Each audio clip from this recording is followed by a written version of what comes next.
I am Councillor Chris Atwell, Vice Chair of the Planning Committee. Please be assured that we have put appropriate cleansing and social distancing measures in place to ensure that this meeting is undertaken in a COVID-secure manner. This has included a request for all attendees to have taken a lateral flow test within 48 hours of the meeting.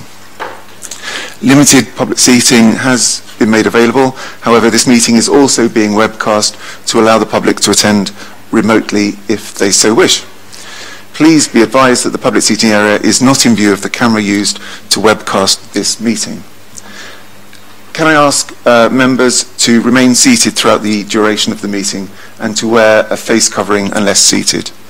Please only use seats marked with a green circle as these seats have been allocated to ensure 2 metre social distancing. If the continuous fire alarm sounds, please evacuate the room and public gallery by the stairwells. Do not attempt to use the lifts. Please assemble at the turning circle at the end of King Henry Street, past the Universities Park building. In order to comply with the Guildhall Trust's fire marshal regulations, anyone who has signed in at the Guildhall reception desk should sign out when leaving the building at the end of today's meeting. So may I draw everyone's attention to the fact that this meeting will be live streamed. Everyone speaking via a microphone will be on camera, including those making deputations. Members of the press and public are also permitted to record the meeting on the understanding that it neither disrupts the meeting nor records those stating explicitly they do not wish to be recorded. Please can everyone use the microphones and remember to switch them off when you have finished. Hopefully everybody knows how to use the microphones. We'll get there if you don't. Okay. To business, apologies. I've received apologies from Councillor Lee Hunt, Councillor Matthew Atkins, Councillor Gerald Vernon Jackson and Councillor Norton. Karen, any other apologies? No, Councillor. Thank you. Declarations of interest. Members, any declarations? Councillor Smythe. I'm not declaring interest, but I wonder if we could check that we're quorate. There does seem that there are very few of us here.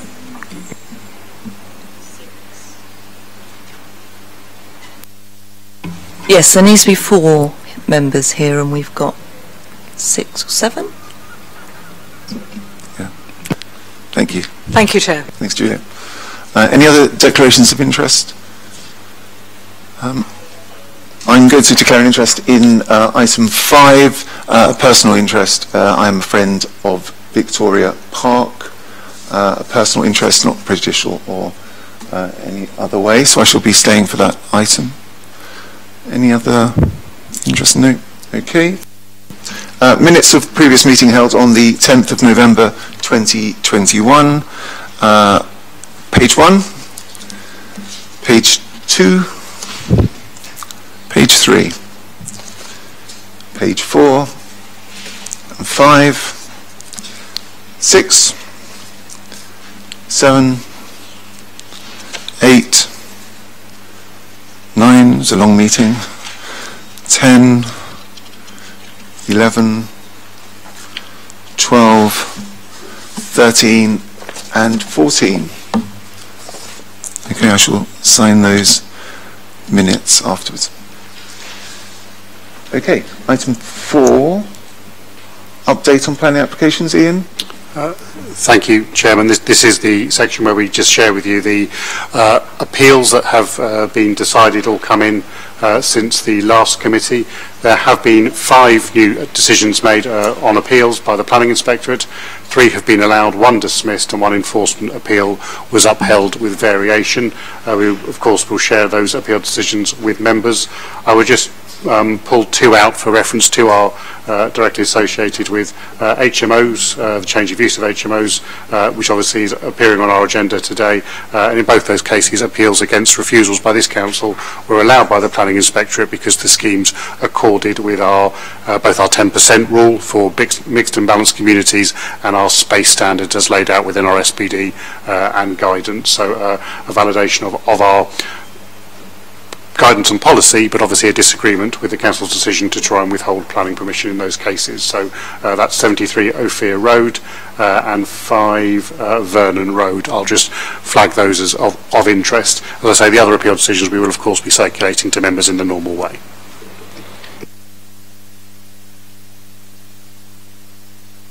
Thank you, Ian. Okay, to the applications for today's committee, we have some... Chair, I wondered if it would be sensible for people to introduce themselves so that people know who everyone is. It's entirely sensible. Thank you very much. Sorry, I'm just reading my script. I just do as I'm told. Yes, that's a very good idea, Juliet. Let's introduce ourselves. Members, just start with the committee first, and then we'll work around the outside. Good morning. I'm Councillor Lynn Stagg. I'm Cabinet Member for Traffic and Transportation and Baffin's Ward Councillor. Thank you. Judith Smythe, Councillor for St Jude Ward. Thank you, Judith. Councillor Robert New, Councillor for Cobner Ward. Thank you. Councillor John Smith for Eastleigh and Craneswater. Thank you, John.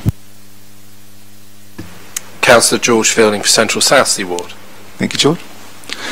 So have the deputies introduce themselves, so we'll start over here. Hello, I'm Lisa Hussey and I'm a resident of Oriel Road. Thank you.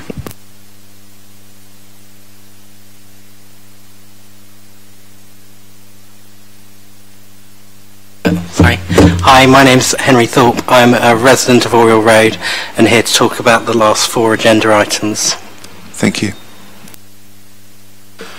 Cal Corkery, I'm a councillor for Charles Dickens Ward, but not on the committee, here to give a deputation on Victoria Park. Thanks, Cal. Thank you. Hello, I'm Bernie Topham from University of Portsmouth. Thank you very much. Good morning. Mark Harris from Freeths, representing the University of Portsmouth. Thank you. Hello, Fiona Bell. I'm from the University of Portsmouth. Thank you very much. And officers? Karen Martin, Local Democracy Officer. Thank you, Karen. Ian Maguire, Assistant Director for Planning and Economic Growth. Thank you, Ian. Juliet Gill, Planning Solicitor. Thank you, Juliet. And as I said previously, I'm Chris Atwell, Vice Chair of the committee. Thank you for the advice to introduce people. It's always helpful. Okay, to the applications then. So item 5 on the agenda, the Victoria Park building, University of Portsmouth. Ian, you're presenting everything today, so I shall hand over to you, and I'll make my way down to the other 6.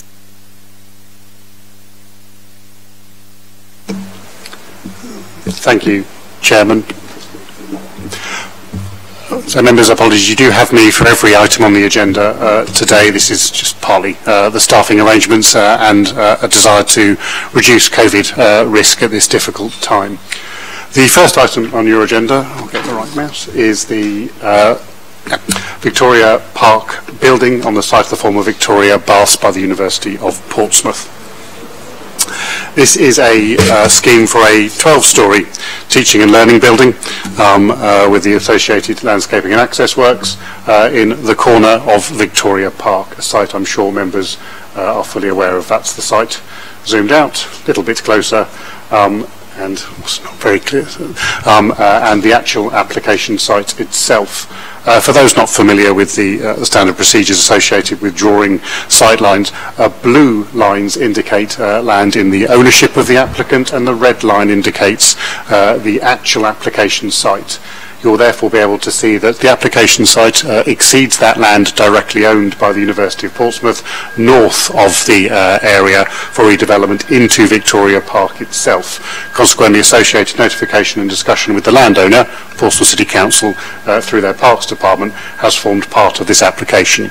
There is no built form other than hard and soft landscaping in that area outside the University's control, and we'll come to look at that in a second. This is the site, as members will know it, the area of undeveloped land in the corner of Victoria Park. The proposal, as I say, is a building of high architectural design quality of 12 stories for the university's teaching and learning purposes, primarily the faculties of law and business and other administrative spaces. I won't take you through every single plan associated with this, but we will fly through those and obviously you can refer back to them should you wish. That is the red line. As I say, you can see the building itself, central within the site, and the area to the north of that line being the landscaped area on the other side of the park boundary fence, which hopefully you can see on the screen. Unfortunately, I can't put a mouse on the screen for you for some reason today. Oh no, there we go, one does appear, I just can't see it. So you can see the boundary of the park itself running through here. So that is the existing fence, or will be an improved fence with gateways under this scheme. A coloured version, for clarity, you can see the new landscaping proposed around the building, hard landscaping majority in the university's site, and then obviously supporting and looking to enhance the soft landscaping in the council's ownership, and new hard landscaping for the reopened underpass through the Network Rail space to the south of the site, allowing access for the first time in a long time into this space and ultimately into the park from the south part of the railway. You'll see Anglesey Road here, and obviously an open boundary to that with some drop-off spaces. Looking at the building itself, the ground floor has a couple of teaching spaces, but the majority of the ground floor is this new reception space marked up as a cafe and indeed a market events space. The university's desire, as they've explained it to us, is to allow this space to be highly permeable to the general public, obviously in control of the university, and they will have to have the ability to close it off and utilise it for their own purposes. But on a day-to-day business as usual, this is a space they feel they can allow people to move through as an access to the park through the site, and also to take opportunities to utilise the facilities that are contained within there. Moving up, as you can see, as you would expect, two I think they're collaborative teaching spaces either side of the building there, and you can just see a very large lecture theatre that's coming from the upper floor down into that ground floor, running through the core of the building. As you go up the building, a mixture of teaching, seminar and office and practical spaces on each floor. Here we are on the 5th floor. I just pause here on the 5th and 6th floor. You will see, if I can get the, you will see this large open space that is an open opportunity to allow light and ventilation into the building, and a key architectural feature of the elevations we'll come on to in a second. On the other side, up on the 8th and 9th floors, you'll see the same space illustrated on the other side of the building there. As we get up to the top of the building, we can see here the 11th floor, the top floor. Here we have a restaurant and a roof terrace, as well as unaccessible spaces where solar PV will be provided as a key feature and a key opportunity for this building as well. Again, another area which the university would hope to find ways to make available to the general public. Rest of the plant space on the upper space. The elevations, as always, elevations don't give you a real feeling for the appearance of the building. You can, however, see the large circular aperture on this side, the same as on the other side, as well as the overall nature of the cladding proposed, a mixture of aluminium cladding and obviously open window spaces to bring in that circular feature, a key architectural feature that they wish to incorporate within this building and its landscaping, and obviously a very high quality of materials they wish to impose. The other side, the other circular feature, the two end elevations. Some images looking at the building. It is a large building at 12-storey. It is, of course, much smaller than that which has been granted in the past for this site. The building colloquially called the Blade at 33 stories. That is an extant permission. It was implemented and it can be built out at any point in the future. So that is something to be borne in mind as a material consideration, members. But as, of course, you must determine this application on its merits, which officers are satisfied is a high-quality building serving its purpose. Some images variously from views. This is from Victoria Park. I think we have a couple of views from Victoria Park. It is a large building. It will be very visible from the park. We do not want to pretend otherwise. It is, however, a building of high quality, which officers are satisfied is appropriate for its setting and location. As you move further out, other buildings, of course, will obscure it in the overall cityscape, but at 12 stories, by nowhere near the largest building in our city centre, but a building, because of its setting, that will have high visibility from certain approaches, the railway line, a classic example, lesser so from Guildhall Square, but even there you will see it within the context of the Guildhall, obviously an important heritage asset for the city. Other views as we go through there. A few images we've included on here just to demonstrate how access will be taken. There is no parking provided directly for this building. There is, of course, disabled parking available in other university buildings nearby, which you can see. If I can get my mouse to work, I'm not sure I can. There we go, down here by the park building, but the building itself will be effectively accessible on foot and by cycle only. Consequently, there is a significant amount of cycle parking provided within the scheme, and access by foot will be taken through the reopened underpass, through new gates and paths proposed in Victoria Park itself, and of course along the Anglesey Road frontage. Significant cycle parking is mentioned, 192 parking spaces, predominantly to the south of the building, both within a new structure within the site and with some new cycle parking provided in university land at the park building. Disabled car parking, as mentioned, there as well.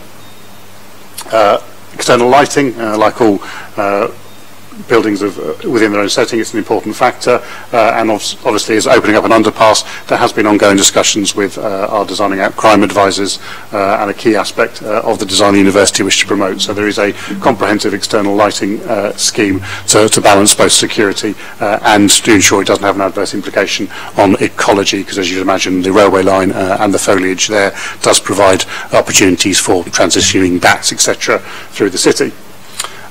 Shadowing, a key issue raised by a lot of local people, and obviously a very important matter for the City Council. This is the shadow analysis provided for March-June. Members, when we briefed you last week, I believe, you asked for some further shadow analysis for December, which we have as well, so that you can make those comparisons. We also have a shadow analysis comparing this building with the Blade. At 12 stories, it does, of course, cast a shadow. You can see in the bottom image here the March-June shadow analysis. It does cast a shadow on the south side of Victoria Park and, of course, through Anglesey Road, etc. That shadowing, that appearance and impact on sunlight, because the park is to the north of it, is considered to be acceptable by officers and is a feature that you will see in urban parks. Illuminance, obviously the flip side, if you will, this building will radiate light, not sunlight directly, but daylight back, and again we're satisfied that that has a reasonable impact on the park and the surrounding area at the measured times.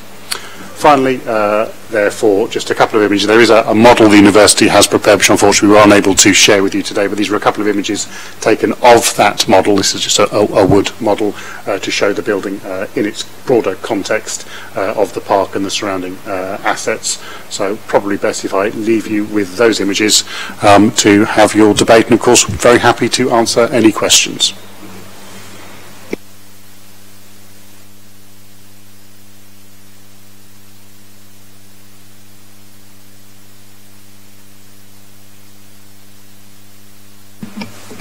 Thank you, Ian. Get my steps in today. Going up so we have some deputations on the application, so we'll go to those. Councillor Corkery, we'll start with you. Thank you, Chair. So just by way of introduction, my name's Cal Corkery. I'm one of the ward councillors for Charles Dickens Ward, which covers the city centre and the area that Victoria Park is located in. I'm also a local resident. I live just around the corner from Victoria Park and like to go and enjoy its green space, particularly over lockdown. It was the nearest space that me and many other local people in that area who mostly live in flats, mostly without private gardens. It's the closest kind of reasonably sized green space that we can go and enjoy, and it's well well used and liked by the local community.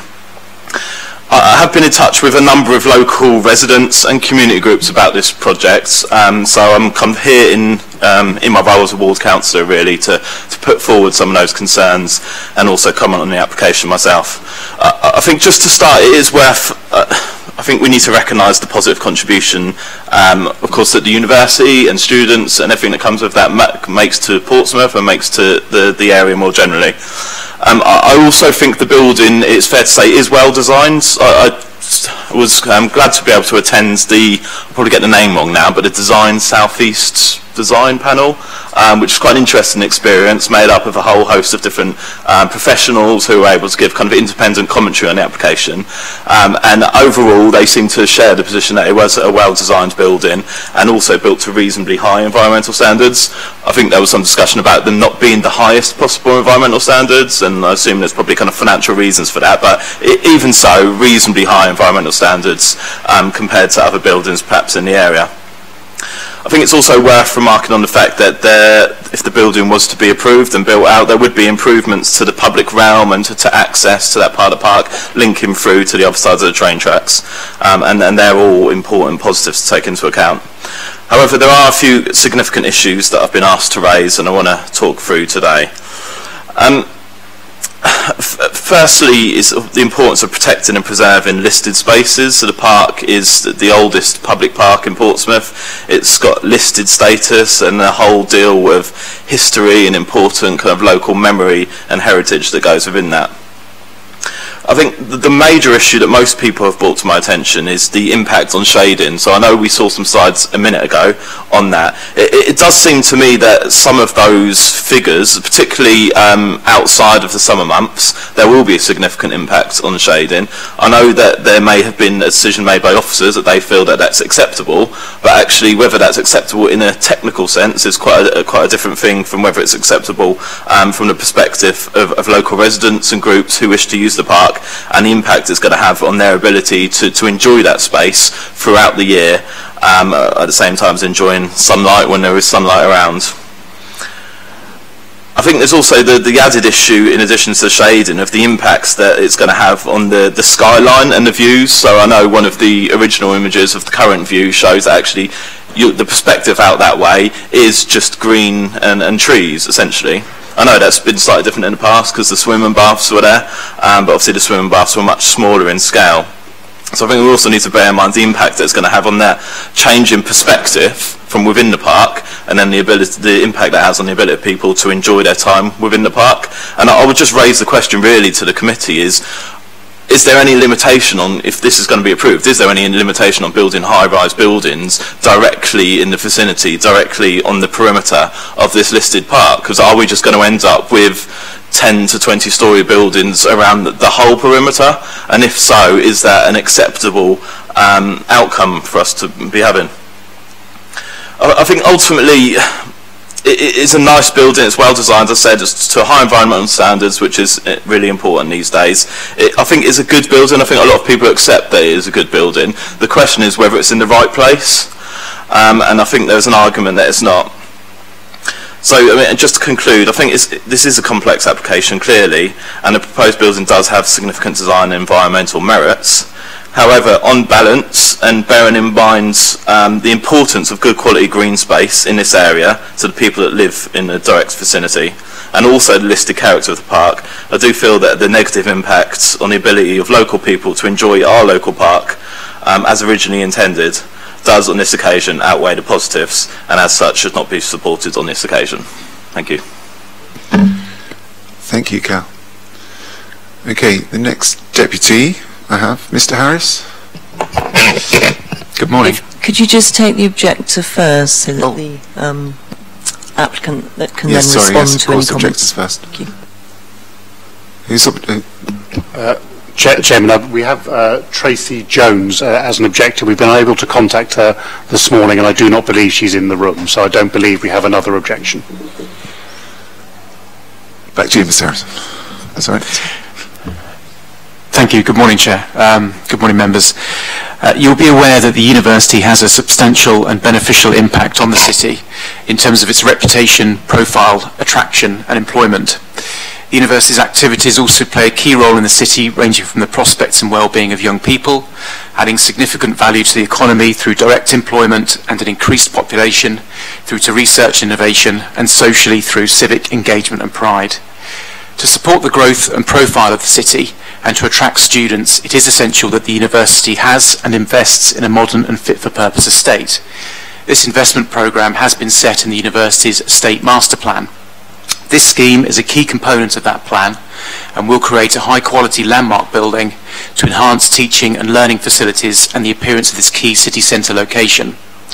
It will also allow key faculties to be brought into one single building, freeing up other buildings and land in the campus's northern quarter for future investment and improvement. The university's commitment to high-quality design, sustainability, innovation and legacy led it to arranging an international design competition to select the architects, FCB Studios, who have designed this building. This reflects its scale and importance to Portsmouth. We are therefore very pleased that this scheme has been recommended for approval. The scheme will deliver wide-ranging benefits for the university and wider city. It will increase the higher education profile and attractiveness of Portsmouth on a national and international scale. It will deliver a landmark quality gateway tall building on a strategically important route into the city and an iconic centrepiece building for the city centre campus. It provides a series of excellent spaces for academics and students to use and benefit from. It offers a sheltered roof terrace and restaurant to offer views of the city and beyond. This and the ground floor will have managed public access. It will be an exemplar, sustainable and environmentally responsible building, defined by its BREEAM Outstanding rating, which is the highest possible standard and in excess of your policy. It will repair the immediate southern setting of Victoria Park through removal of an unsightly and vacant site, replacing it with a distinctive high-quality building and landscape. It will activate the park's southern edge to enhance interaction, natural surveillance and safety. And it will restore the north-south pedestrian underpass of the park and a key link with the centre. It will also create jobs during construction and will house 750 of the university's employees in a range of functions with multiplier benefits for the city.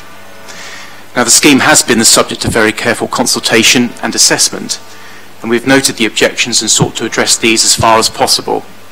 And from those raised, I do wish to make the following additional remarks. In terms of its location and character, it's in the city centre and a preferred tall building location, so is not in the wrong place. The principle is entirely acceptable, subject to the detailed impacts. In terms of heritage, this has been assessed in detail to understand the relationship with the park, the wider conservation area and surrounding listed buildings.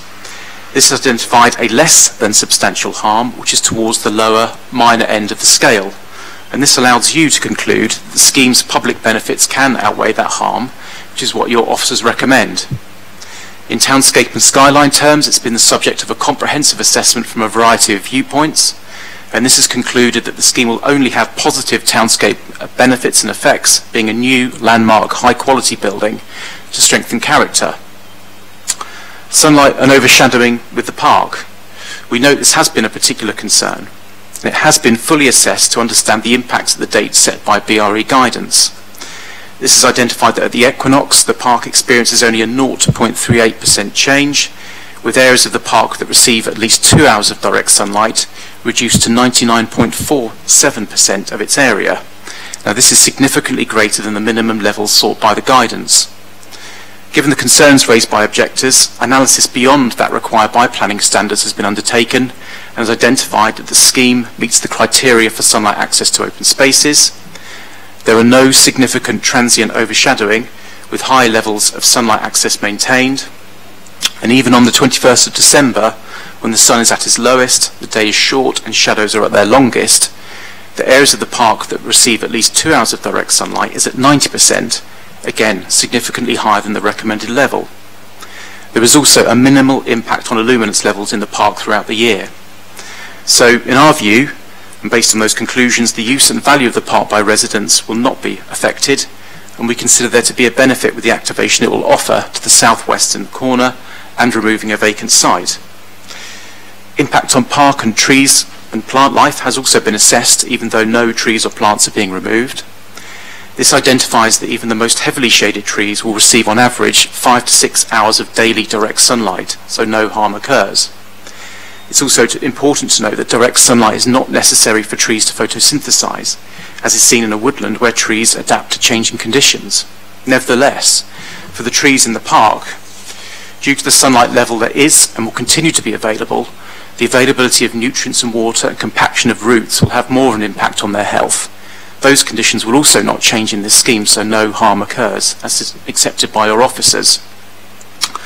So therefore the scheme is entirely acceptable, and with it offers substantial benefits to the city. We therefore endorse the recommendation before you. Thank you. Thank you, Mr. Harris. Members, questions? Councillor Smythe. Thank you, Chair. I think because of the heartfelt feelings of people who enjoy Victoria Park in its present state and don't want to see the change, I would like to see a little bit more by asking a question to Ian as our sort of chief technical advisor on planning matters about the shading. I don't think we're ever going to be in a position to say that no harm will be caused, because there's going to be a change. But what we're talking about is the technical harm, which we need to see the slides again, and it's rather difficult from here. But actually I'm more concerned that my question is, under what circumstances would shade be the reason for rejecting a planning permission? And I'd like you to be pretty technical about this, please. Thank you, Chair. So I'll draw you to paragraph 5.21 of the report, which obviously gives you a far better technical guidance than I can do. The applicant's agent has referred in passing to this, that there is good practice guidance out there on shading for open spaces, and it is quite you could say a low threshold, but rather it helps understand how people use open spaces. And obviously you yourselves would have done the same when you go to a park. You choose to recreate in those parts that have attractive landscaping, more direct sunlight, daylight, depending on what you're doing, or indeed you may be looking for shading, etc., to protect young children for overheating, etc. So the needs of different users does vary. The standards laid out by the Building Research Establishment report, which we quote in 5.21, is at least half of the open space, 50%, receiving at least 2 hours of sunlight, has been mentioned and is covered in here. We're well over 90%, nearly 99 plus percent for the park for 2 hours of sunlight. So from a purely technical assessment, we believe that the park is still very much benefiting from adequate sunlight to meet those purposes. As you can see from the image that's at the top of page 37, page 19 of the report, which is one of the shading diagrams, which shows the additional shading this building provides. We're not going to pretend that there isn't a shadow cast from a 12-storey building next to a park. That is, of course, the case. It is a matter of judgment. The guidance tells you that's easily exceeding the minimum requirement for the BRE technical guidance. It's a matter of judgment whether that is a substantive harm that should go into the mix to weigh against it. The concluding question, how much shading would warrant refusal? As always with all planning matters, it's a matter of balance and judgment. The fact that it shades a bit of park is not a positive of the scheme. We can't suggest it is. So that does go into the mix for negative aspects of the building. However, I would suggest, and in our professional opinion as your officers, it is almost the only negative aspect of the building, weighed against the reactivation of that space. It is currently very much detrimental to the character of the city, the character of the park, and obviously makes no contribution. The advantage of opening up that southern access as a new route to gain advantage to the park, the opportunities for improving the landscaping along that immediate southern boundary that wouldn't occur without the redevelopment of the park, and indeed the support for the university and the significant economic benefits to the city all weigh in favour of the building. The building itself, of course, everyone has different judgments on design and appearance. Officers are of the opinion that this is a very high quality building, and consequently its design is another positive reason weighing against it. So all of those positives in the planning balance are weighing for the scheme against that small scale negative that there will be a shadow cast on the park. But that shadow is well below the thresholds that good practice guidance, it's not your guidance, you haven't created it, you can come to your own judgment, but it is well below the threshold that good practice guidance talks to in respect to the amount of direct sunlight that open spaces should receive. Just a further technical question. Do you know of a circumstance when a building has been refused just simply because of shading of a public open space? Has an inspector upheld an appeal on that ever? There's certainly none that I've ever seen in Portsmouth, and I've been doing this for a long time, and no, I do not know of anyone. It is entirely plausible. Obviously, a breach of that BRE guidance would be an example of a significant negative, and as I say, it would be part of a suite of adverse implications with larger visual amenity adverse impacts, one would assume. If you're having that much shadowing over a small open space, there would be other negative impacts that feed into that. But no, as a single reason for refusal, I'm unaware of that's ever been made by a council or upheld by appeal, but of course I can't say that with confidence. Many thousand applications are determined every year across the country. Thank you, that's useful, thank you. Councillor Stagg. Thank you. Is the building carbon neutral?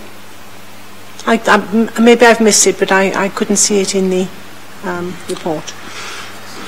So we have a section in the report, section 5.38 onwards, that talks about the sustainable design and construction. No, the building is not carbon neutral. What it's done is incorporate a significant number of low and zero carbon technologies, and as I believe the agent deputation stated, they have sought to meet, and indeed the scheme does explain that they are meeting the BREEAM outstanding standard, which is the highest standard for the BREEAM assessment process, which is what this City Council sets, but it hasn't gone to that non-adopted standard of carbon neutral. That is a very difficult standard to meet, and I would imagine that's what the Design South East Design Review Panel, referenced by Councillor Corkery, were referring to, that you can always do better when it comes to sustainable design. This building isn't truly carbon neutral, but it is outstanding when it comes to sustainable design.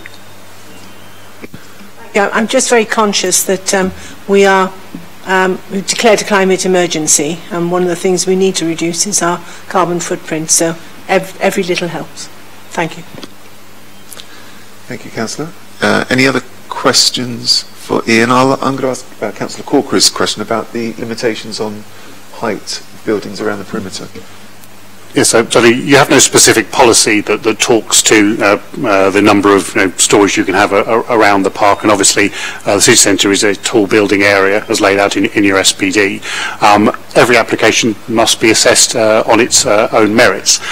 This park, of course, a majority of the southern boundary of the park, we have this site, which is a significant part of it, and then you have the railway line, which obviously won't have a tall building on it. As you come round to the eastern part of the building, of the park, you have a number of tall buildings already consented there, and indeed some in existence.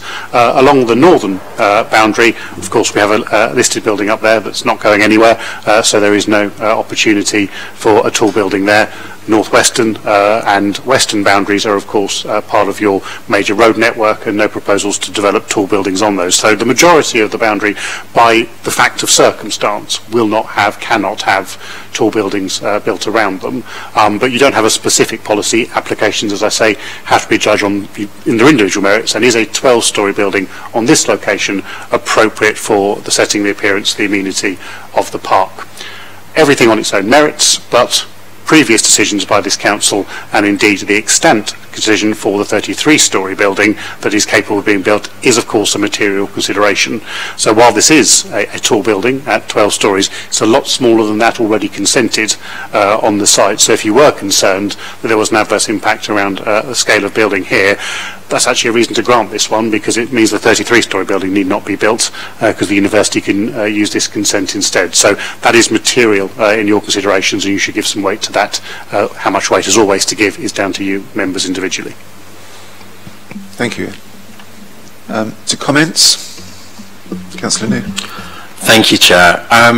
Yeah, I mean, I agree with some of the comments that have been said today in the deputations. It is an exceptional building and it's an iconic location. I completely take the points that Councillor Corkery has made on behalf of his residents and as a local ward councillor. I think that they're very valid, and I think this is one of the things, and like Mr Maguire's just said, for us to weigh up, because I think I sat on the planning committee that approved the Shard building, and at the time I thought that was iconic, so I was disappointed when I saw it wasn't built. However, I understand this is considerably smaller in scale, and I think that's welcome, and I think, as Mr Maguire just pointed out, actually, by looking to approve this today, what we're doing is saving that area from potentially a bigger overbearing development.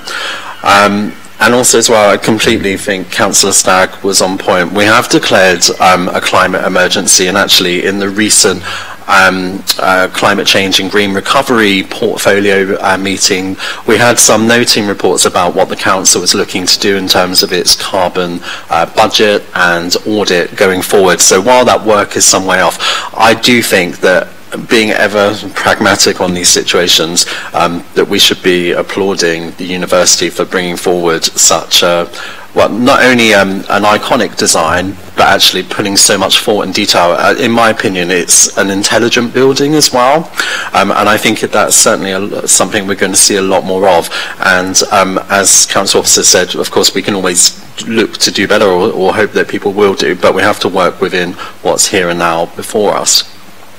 My final thoughts as well, I think around the park, I do think that Victoria Park is a bit of a gem in the city centre, and I do think it's probably one of the nicest parks in the city, actually. And I think, again, coming back to Councillor Corkery's points that he made, especially during the past 2 years, it's one of very few parks in this part of the city, and I know that it is obviously treasured, and I know that residents have strong feelings and you know, love for this area. And who could blame them? I suppose, you know, this is probably a slightly wider issue that's not material for what we're considering today, but it certainly is clear, even from my patch up in Cobham, people do not like the university. They see them as overbearing, and I don't know how we'll ever get away from that, because they see it as more tall buildings going up, etc., etc., more students coming in, more student accommodation, but that's obviously not the case with what we're actually considering today, even though I think the perception is that it is that. And I think that's probably one of the major problems that I've seen, certainly from opposition around this. But I also do think that this is such a great opportunity to finally have this piece of land developed, and it would be my hope that the university, if it's approved today, would move forward with this, I suppose, as fast as they possibly could, so we're not left in a situation like we were with the last planning permission that we gave for the Shard building, where it just never materialised for whatever reason. And I do think that if I was to support this today, it will be on that good faith that they brought forward such a good, intelligent design, that it would stop future overbearing designs. So that would be my caveat, I suppose, really, for my support. So, and I know they can't really give that assurance here, so I'm going on blind faith. Okay, thank you. Councillor Lynn. Thank you. I'm no mathematician, but there are ways and means of calculating the shadow that any building casts depending on its height. Now, by my calculations, and I could be proved wrong, so I'm not saying this is set in tablets of stone, that on June the 20th, the shadow cast by this building would be about 42 metres long.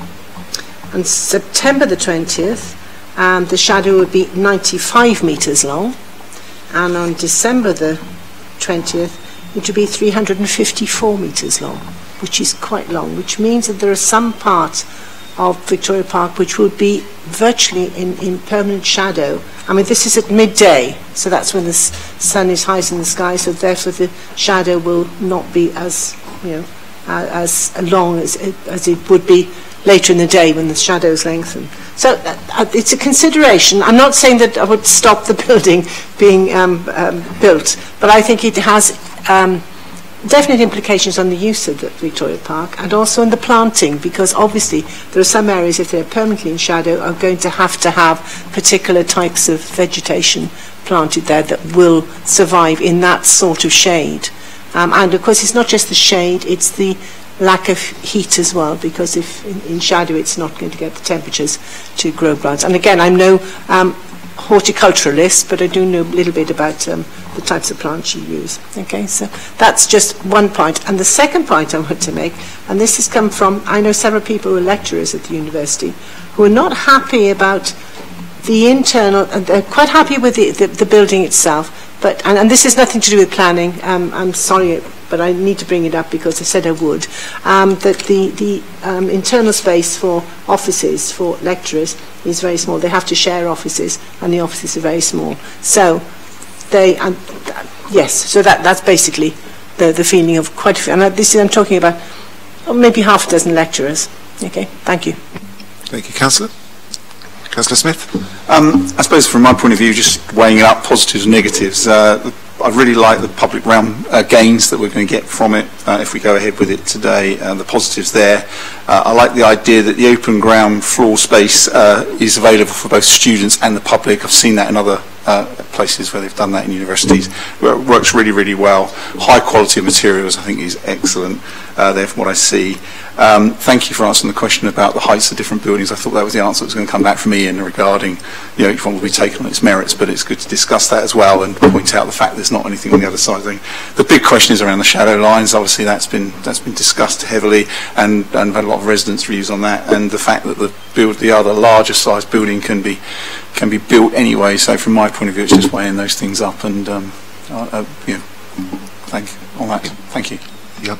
There are all the things I guess we're thinking about. We haven't yet had anyone propose anything.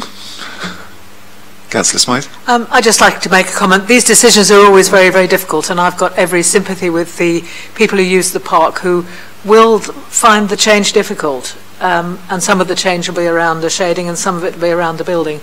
I hope that they would find some benefit in having further access to the new building, which then will open up that corner which isn't used as much as the rest of the park, I don't think, and the possibility of going through the building using some of the facilities on the ground floor and having a better egress onto the road in that direction, I think will make a difference to the use of the park. Balancing that against that aspect and the quality of the building and the benefits of the university expansion programme here, but also about not having the much higher, I think much less good building built. I'd like to move that we do support this application, and I'm taking into account here the fact that if the only reason is we could find to refuse it would be the shading, and it is been interpreted as within regulations, I think we'd be on very, very difficult grounds if the university should choose to put in an appeal. So it's always with a slightly heavy heart that I would make a recommendation when some people's lives are going to be affected, but I think on balance I'd like to propose that we move to approval. So proposed by Officer Smythe. Flurry of hands. Councillor Smith seconded. Okay, any other thoughts, proposals? I think we can't talk about this application without the context of the terrific Victoria Park project, which is doing amazing things, and the confidence that people at the National Lottery have in the project to deliver something special. I share the concerns around shadowing. Yep.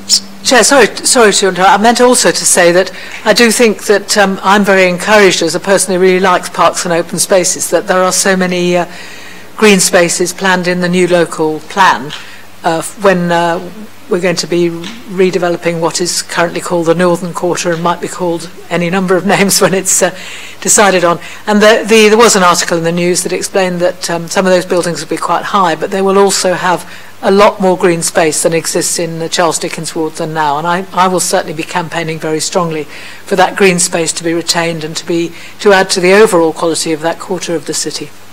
Thank you. Okay. I think if that's it, we'll go to the vote. So, members, in favour of the proposal?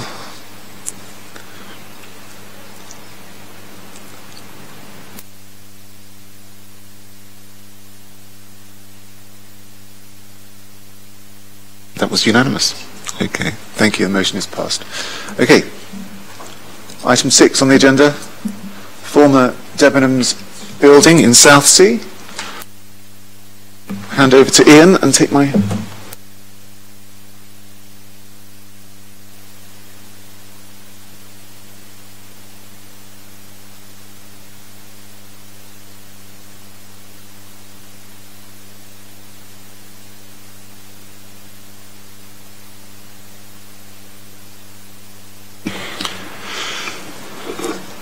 Thank you, Chair.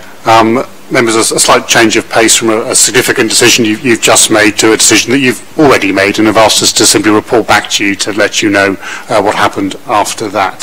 So you resolved to grant the former Debenhams building, 4466 Palmerston Road in Southsea, a residential conversion with commercial on the ground floor back on the 26th of January 2021. Like a lot of the larger schemes you grant, it was partly delegated to officers to resolve the final technical matters, in here principally the negotiation of the legal agreement associated with affordable housing. It was that fact you asked us to report back to you.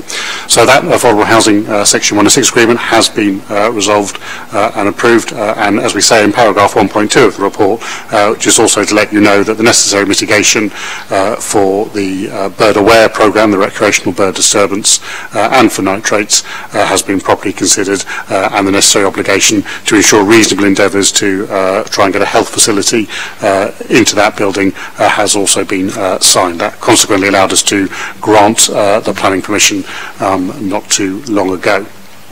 The affordable housing outcome was very much as reported in the January committee decision itself. This is a scheme with very low viability.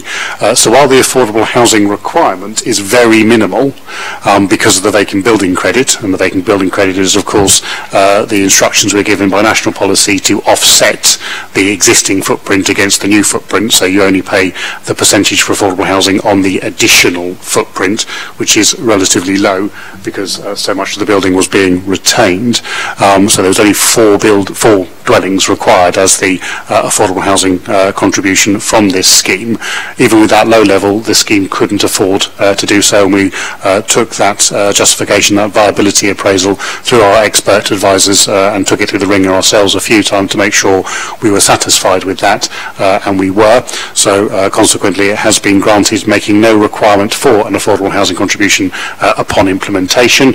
There is, however, a clause in there to review the actual profit returned at the end of the process. So if they do make more money than they thought they were going to, we can have a slice of that to contribute to affordable housing. So that's the best outcome we anticipated getting, as was said at the time, and has consequently been secured through the executed Section 106 agreement. We've also taken this opportunity, as we are reporting back to you, just to briefly mention that we did do a quick appraisal following a minor change in circumstances in the location to see whether we felt that did require a reconsideration of the application. That change in circumstances was the listing, the placing on the statutory list of buildings of architectural heritage interest of the former Knight and Lee building on the other side of the road. That building also has plan permission for redevelopment, but post the grant of that plan permission, it was listed by Historic England and added to that list as a Grade 2 listed building. So consequently we wanted to ensure that the plan permission that we had resolved to grant did not have material adverse implications to that, such that a different conclusion should have been reached. The full implications of this development on that building were assessed at the time and deemed to be acceptable, including comments from the necessary advisors recognising that they are both buildings of high high quality, and consequently the mere fact that that building has now been recognised in a specific way, I added to the list, wasn't considered to warrant any different conclusion, and plan permission was accordingly granted. This matter is just brought back to you for information so that you can hear what we've done post your resolution in January. I'm of course happy to answer any questions, but I think we've probably covered them in the report. So thank you.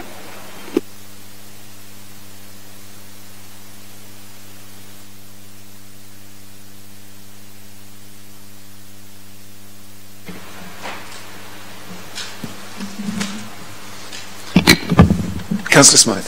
I realise we can't change this decision in the way, but I would just like to put on record my dismay that we haven't got affordable social housing on that site.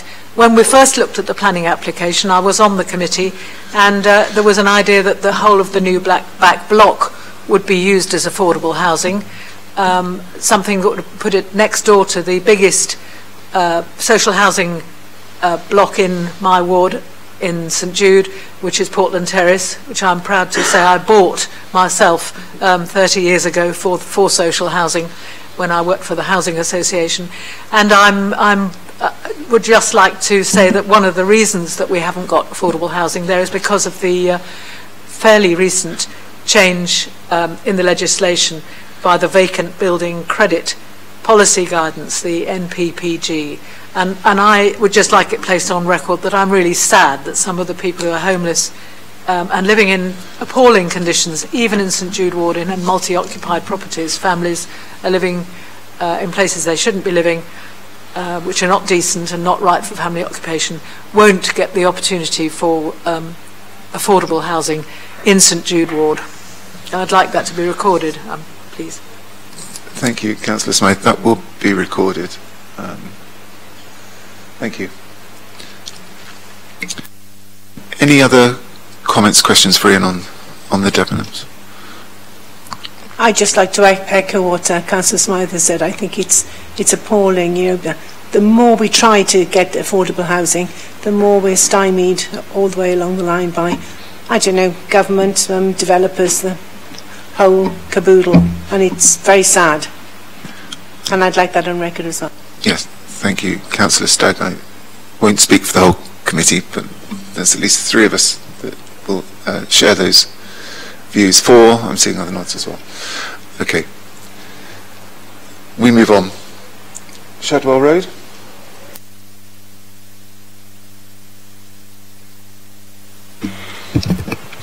Thank you, Chairman.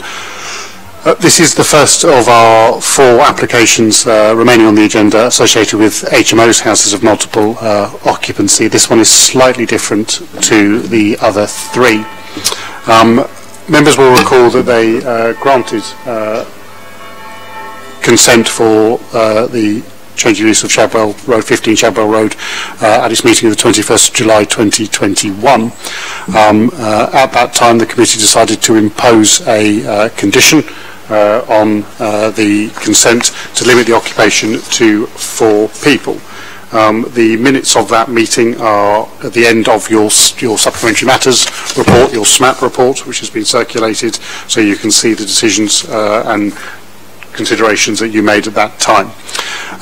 Following the grant of that plan permission, the applicant has come back in to make an application under Section 73 of the Town and Country Planning Act to effectively remove that condition, asking you to re-evaluate the application and consider whether the application should be granted without that condition or indeed with alternative conditions. It's a slightly different test under Section 73 than the normal planning application, because they have their plan permission.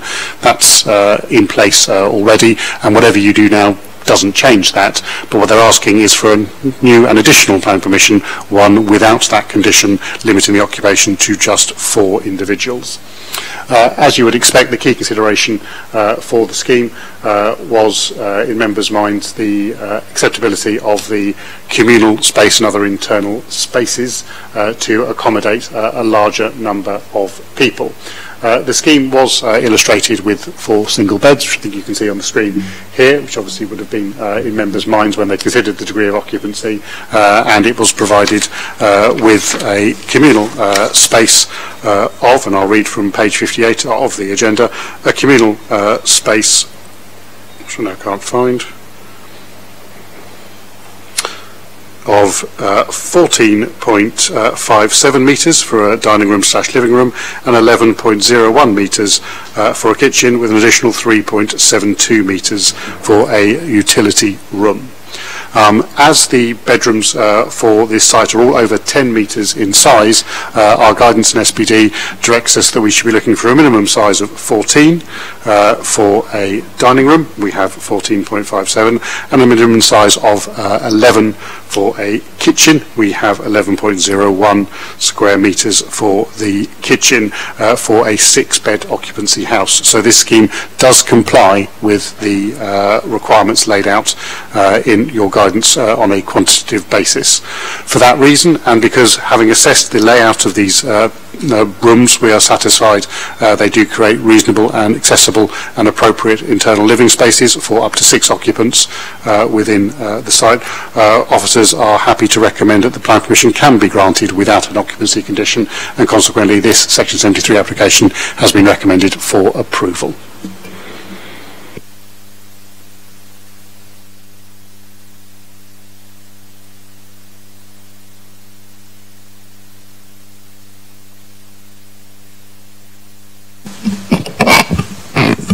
Okay, we have a deputy.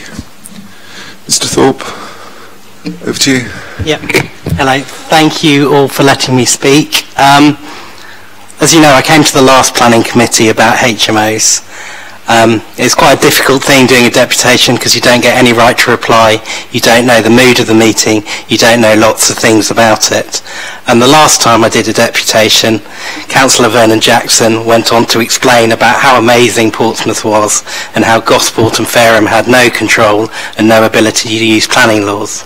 The simple fact is, if he was being truthful, he would say that most of the planning policies that you've got at the moment are inefficient. The floor plan that you've just been shown for this HMO is a complete farce, really.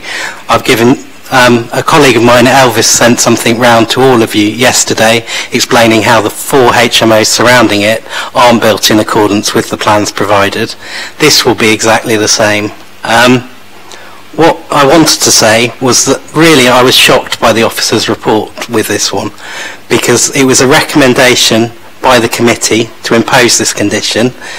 It was drafted by the lawyer who's sitting in the room, who's now saying, don't do it. And actually, the condition is the perfect solution to the HMO problem the city has. If HMOs were in an appropriate scale and an appropriate size for the neighbourhood in which they're trying to be integrated, they would work, and you wouldn't have this level of opposition to HMOs and the number of council cases that all the councillors around this table must be giving.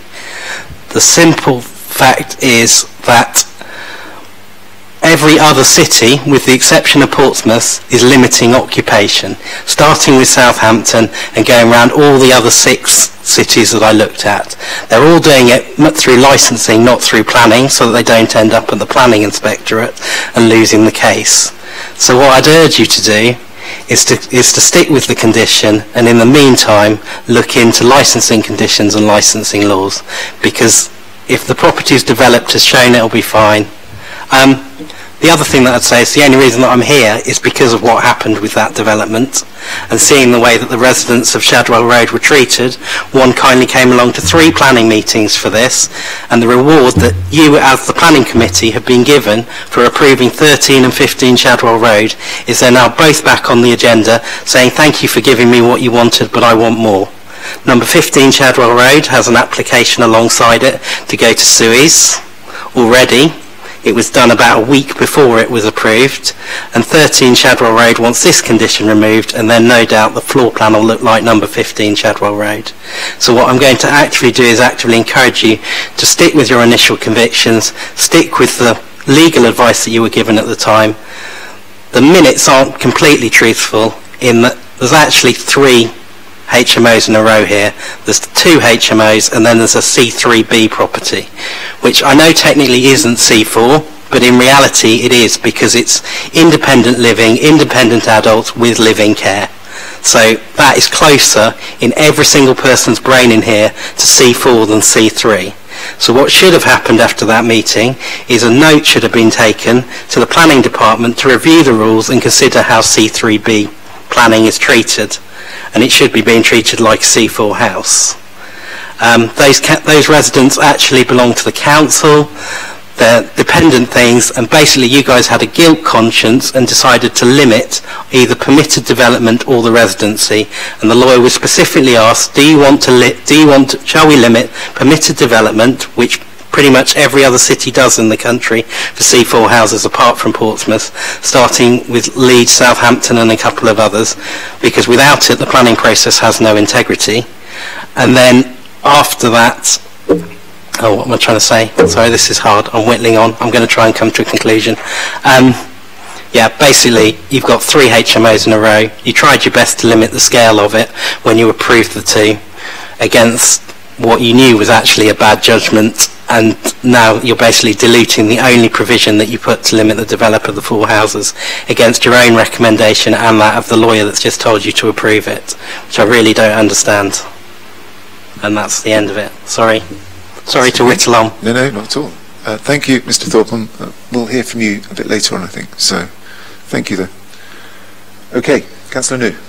Chairman, before we move, we do actually have a written deputation from Councillor Weemus as well, because he'll be unable to join us. If you are happy for me to read that out. Please do, thank you. Before I do so, I would also mention we did have a written deputation submitted by Elvis Carvalho, which is unfortunately too long to be read out within the limitations we have for deputations, but it was emailed by Mr. Carvalho to all members yesterday, so I trust members do have that. I would also say, and while I've been sitting here, Mr. Thorpe, who was just given his deputation, did ask for an image showing HMOs in the wider area to be put forward. I'm unable to do that, but it is in that same email, so members, you have seen that. So we won't be reading that one out, but I would draw it to your attention as is referenced in our supplementary matters report.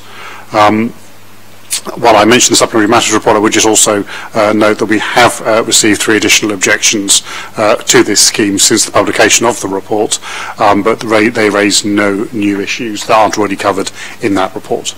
To move to Councillor Weemus' objection, this is in respect of both this application, 15 Shadwell Road, and a later application, 23 Oriel Road, 1 deputation provided for both. Oriel and Shadwell were quiet roads with a strong communities of like-minded families. However, this has changed drastically over the years with the influx of flat conversions and more recently large-scale HMOs. Several residents have written to me to express their concern and anger that many of these developments have been signed off without a second thought to those who live nearby. Even within a well-managed HMO, there are negative consequences in the form of removing good family housing stock, an increase in the local population in an already high population density in the area, lack of parking provision, increase in nitrates due to population density, and more relevant given the current climate, the limitation of the sewage and drainage systems. However, when an HMO is not well managed, which is sadly true of many, the negative consequences are endless. Specifically regarding Oriel and Shadwell, where there are several HMOs, neighbours of these developments have witnessed 1 stabbing, regular loud fights and visits from emergency services, waste piled high in front gardens, untended gardens attracting vermin, and continuous drug use, with residents' gardens filled with the smell of cannabis throughout last summer. This isn't right, and PCC should be listening to residents. There have been several petitions signed by many residents of Oriel, Shadwell, Ophir and Wadham Road who have come together to stand against these developments. Please understand that these residents are not against HMOs if they are needed and if the rooms in the house are used similarly to how a family would use them. We can all agree that there wouldn't be such a problem. But when a landlord is stuffing 6, 7, 8 and sometimes as high as 10 people into a small space, how can we justify that? How can these people have a good standard of living if they are sharing space with 9 other people? The simple answer is they can't. No one wins from these developments apart from the landlords, who know they can make an easy couple of grand a month from very little work. Unfortunately, I was unable to give my voice in person today. However, I will continue to push against these developments when residents call me to do so. Yours sincerely, Councillor Daniel Weemus. Thank you, Ian. So, Councillor New. Thank you, Chair. Right, where to start? First of all, I do have sympathy with the officers. They have to work with what's sent in, you know, and so, but I think a couple of things I kind of wanted to speak on before I get to the question, because it's kind of all relevant. It makes a mockery when applicants do things like this. We, as a committee, and through the chair, through Councillor Hunt, decided that we're not against HMOs, we're against poor quality, cram them in HMOs. And as Mr Maguire said today, what is before us, yet again, that is detailed here in the report, it just meets the bare minimum. But it was the committee's opinion that it is not of a good standard. And that that's hence why we then look to impose that restriction. Now, if it's true that actually the week before we held that meeting in July, that the applicant had already rushed to put in another application, I mean, that just says to me that they're attempting to play the system.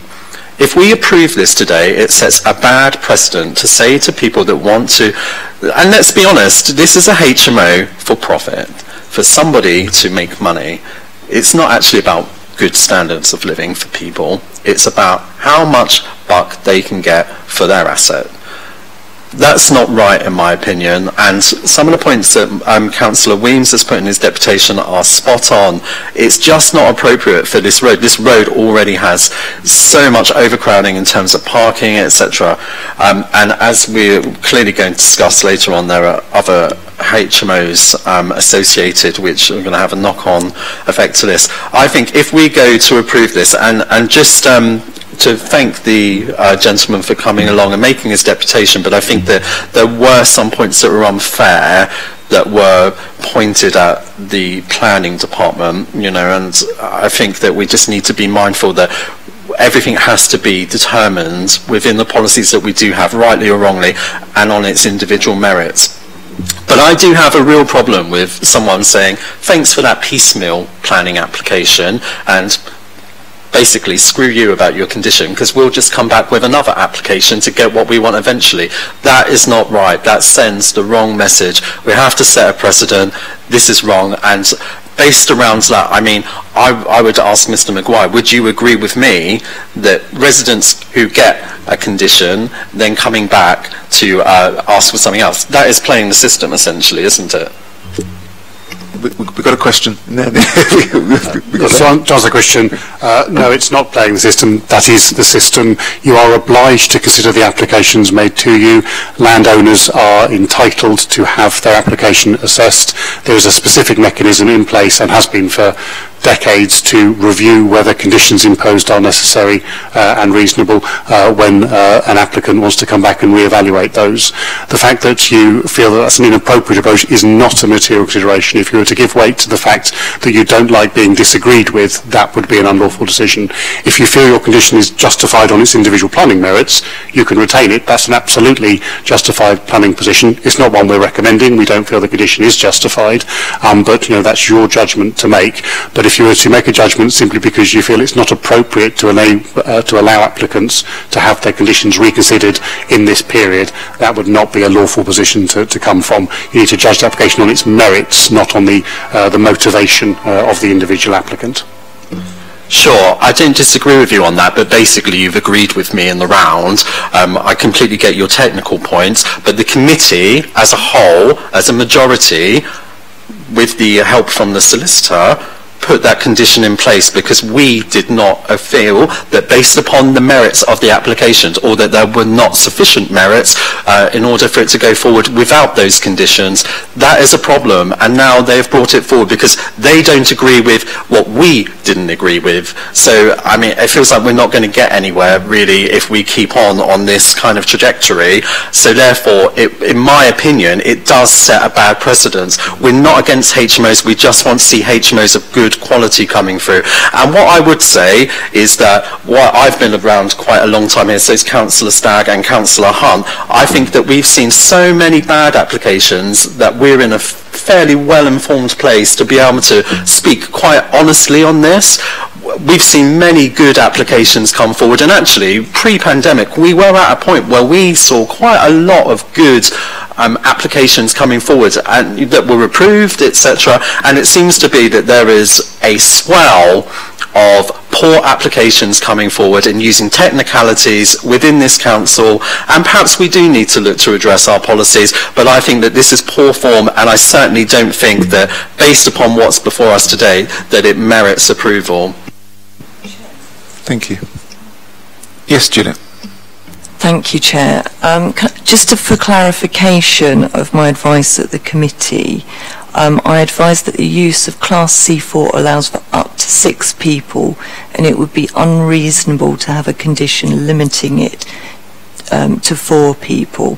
However, if the communal space is lower than that required for 6, it would be reasonable to add this as a condition. So I just wanted to clarify that. Thank you, Chair. Okay, thank you. Councillor Smythe. I think we need also to take into account the fact that this isn't a HMO where en-suites are provided for everybody.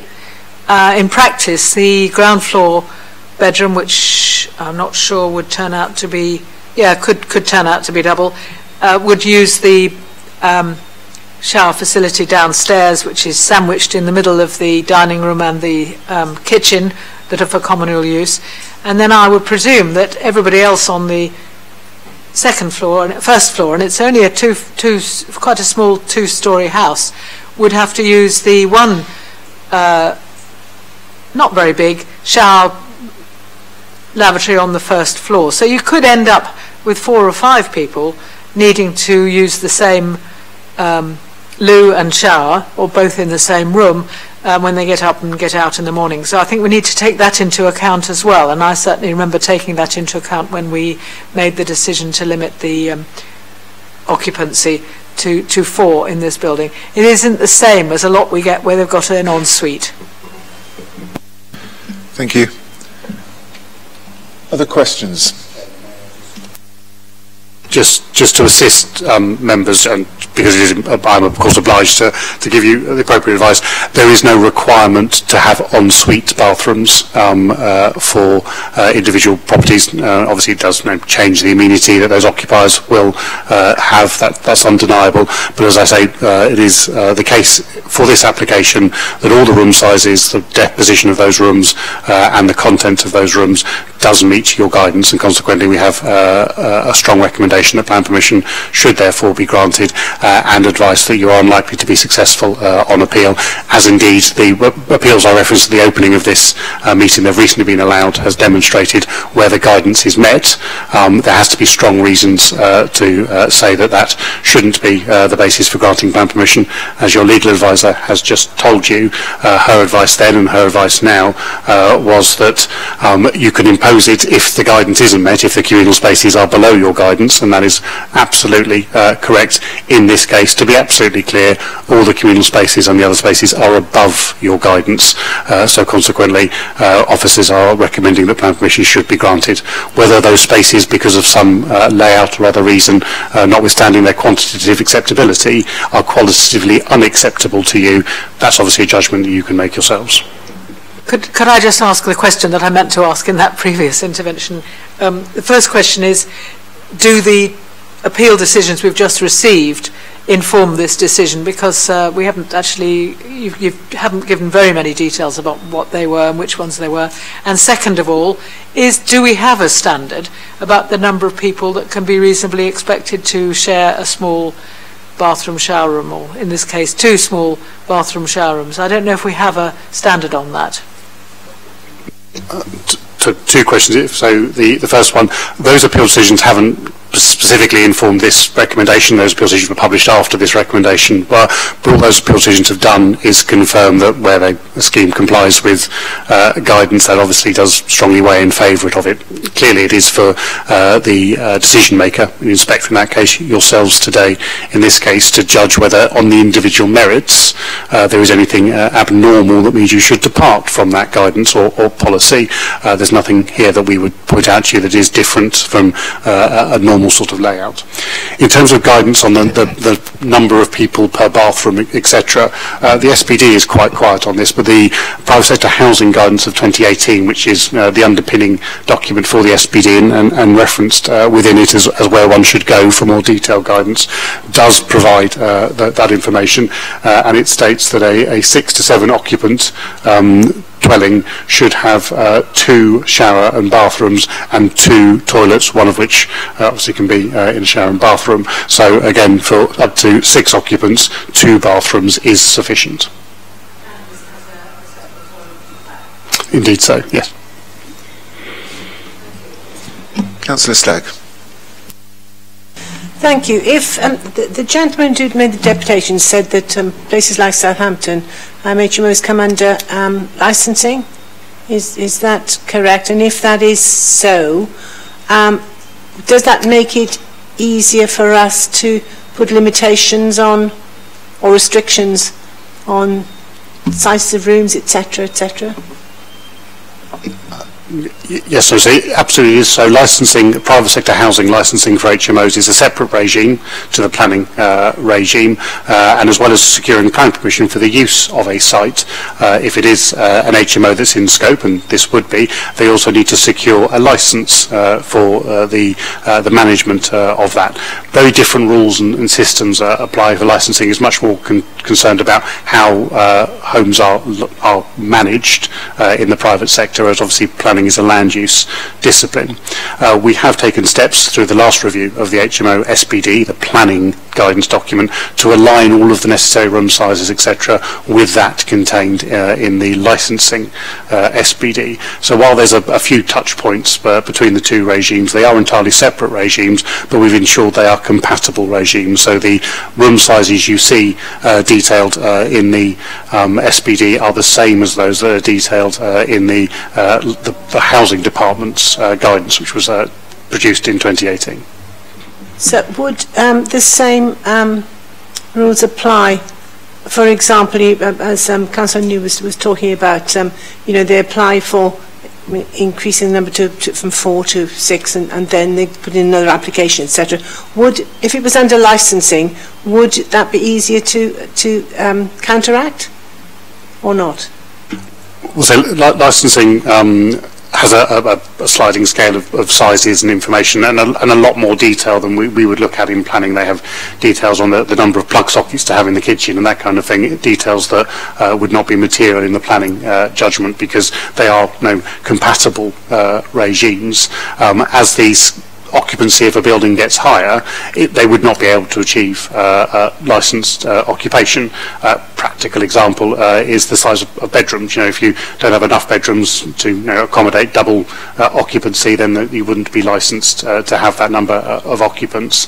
So while we deal with use classes and materiality in the change of use, the licensing regime is much more specific, going right down to that nitty-gritty level of the individual room sizes for the individual number of occupants, and lots of other things that we don't look at all, such as fire safety and those sorts of matters. So yes, they both achieve the same thing, both have the same goal, to ensure that we have a good quality of living environment for future occupants. But as far as they do touch, so the minimum room sizes, by way of practical example, they do say the same thing. So we are satisfied with the minimum room sizes, and we can tell you without contradiction, for this scheme, meet that which is required under both your SPD and for licensing when they get to look at it, for 6 occupants as through their communal room spaces. Obviously, when you look at the sizes of the bedrooms, they are slightly smaller. So actually, bedroom 2 would be struggling to have 2 occupants within it. So the licensing would have to look at that as part of their regime. But what we have in front of us is an application to remove that condition, limited it to 4 occupants, which is unnecessary in officers' advice. Is it something we should be looking at, putting HMOs under licensing, or has that been looked into and decided against? So there is two types of licensing. This is slightly out with the planning regime, and that's a key distinction. This is not so that there is mandatory licensing, which covers a large number of HMOs. There's also discretionary additional licensing. You will recall, I think it was the cabinet meeting a couple of weeks ago. I can't remember say. I've done so many meetings on this recently. The council is looking currently at doing consultation on whether discretionary additional licensing, picking up smaller HMOs and other HMOs, is necessary and proportionate for the city. That would then be looking to apply these sorts of standards to all houses of multiple occupancy. However, it doesn't make any difference, to be blunt, to this application today, because these are the standards that are in play and this scheme does meet them. Thank you. Okay, so yes, back to the application. Any other questions before we move on to comments? Comments?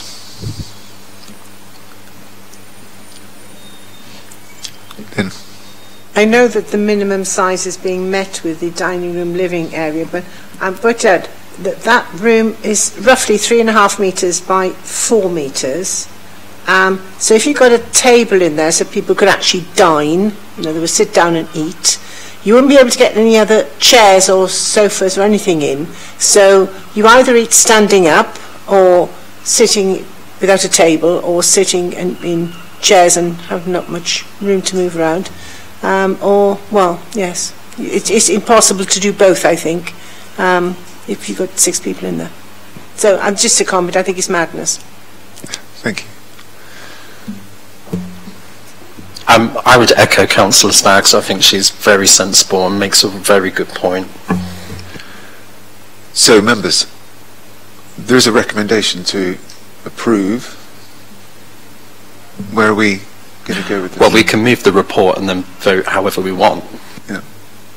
So perhaps you want to move the report, Chair? Okay, I'll move the report. I'm happy to second so we can vote on it. Okay, all right. So I've moved, Councillor News seconded. Hands up if we approve the Councillor's recommendation, Officer's recommendations.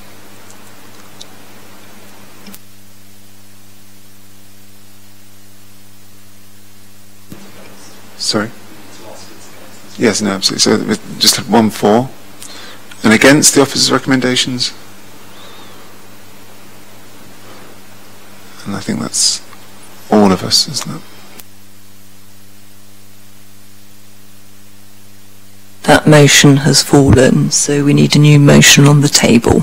Okay, so the new motion is to overturn the recommendations, to refuse the application.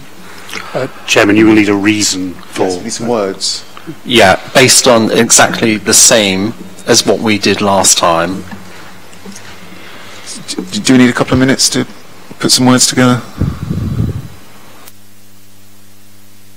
I think we just need a bit more of a description from members on those points that they want to refuse on. Then Ian will be able to help them find the wording. Do you have the wording from the previous application? Because I imagine it will be similar, so that we don't think it's of a good enough standard, and that it certainly wouldn't be able to accommodate more than the people required by the existing condition on that last application, something along those lines. And I would defer to your legal expertise on the wording. I can probably help. We've got the details of that on page 9 of the SMAT, and probably we do need to give more reasons, because I don't think we gave reasons for the condition of 4 residents, which in this case would be inadequate communal spaces when more than 4 residents are using them. But we need to stress that it's not to do with the size, but to do with the quality of those spaces and the ability of residents to live, not to be crammed in and to live, be able to move around and use the. Sometimes it's the configuration that makes the difference, not the. So it's the configuration of the dining, living, and the area. Kitchen, really, because they're both. Sorry, I didn't. And the kitchen. It's got a dining room and a kitchen. This one, hasn't it? And they're both small, very small. too small for 6 people to make a meal at the same time, and too small for 6 people to eat a meal at the same time. That's the crux of it. And you can't eat a meal in a utility room, really. Your planning officer has advised that the kitchen size meets the requirements and the dining area meets the requirements. So you're saying the configuration of both the kitchen and the dining living area, is that? Well, I'm trying to get to the point that sometimes where you have a mixed kitchen living area, it's actually easier to do things. In this case, there are 2 very small rooms that might potentially have to have 6 people in cooking and eating. Ian, are you able to put that into planning? Reason for refusal? I would just point out, members, that again your guidance does say you don't need an additional living area, so that full dining lounge area, while laid out on that illustration, could obviously be fully made for a dining room. But looking at specific wording we've laid out, obviously the previous reason for the condition is in the report under paragraph 1.8. The living accommodation, specifically the communal living space, would only provide a good standard of living for 4 residents. That was the reason before. I think because they have specifically asked us to review that, it is quite proper that more information is provided. And what we've just heard from Councillor Smythe is that the communal spaces are considered to be inadequate for more than 4 people due to the configuration of the dining living area and of the kitchen. At least gives us a little bit more information to deal with when that comes to appeal. Obviously, if there's more information members feel is pertinent to explain what about that configuration is inadequate, that would be helpful, because they need to say size in there somewhere, size and configuration. Yeah. Again, members, I would of course point out that the size meets your standards. So the success for this reason for refusal and appeal will be, I would recommend it will be quite low, but so it will be that the inadequate for more than 4 people due to the size and configuration of the dining living room and of the kitchen.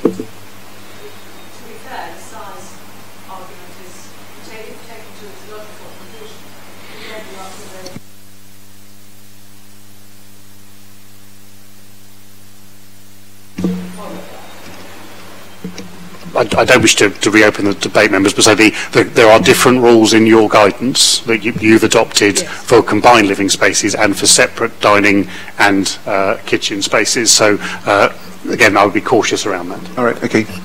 Councillor New. Thank you, Chair. Thanks for the advice. If we could just look to actually just get to the point of creating the wording, because with all due respect, I think that will lead on to a future debate for the wider council. We clearly do have a problem with the sizing. It is an issue. If it goes to appeal and we lose, that will be down for us as all 42 members to look to address, I think, fairly urgently as well. I don't think that we should be coerced through those things here when we're clearly united, mostly in our opposition against a bad application. The committee has a view, so we need some wording. Do we need a little... If I can assist, Chairman. So that what we've got is that the communal spaces are considered to be inadequate for more than 4 people due to the sizing and configuration of the dining living area and of the kitchen, and is therefore considered to be contrary to policy PCS 19 of the Portsmouth Plan and associated guidance. Yep, okay. I'm happy to propose that. Councillor Fielding, second. That proposal. In favour? Those in favour?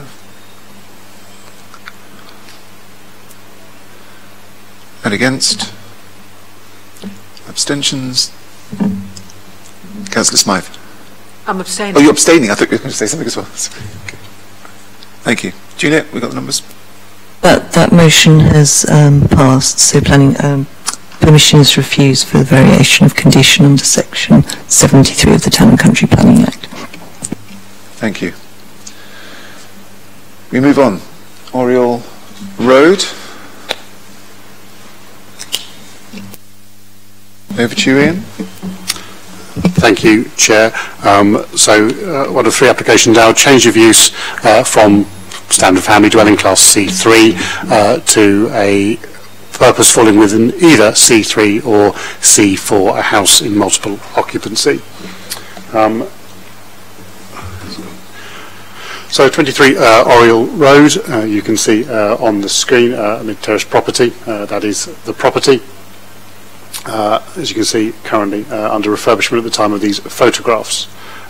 We have done the appraisal of a key policy requirement for the number of RHMOs within the 50-metre radius, and are satisfied that because there are no HMOs in that radius, that this would not create an imbalance in the community as is required with PCS 20.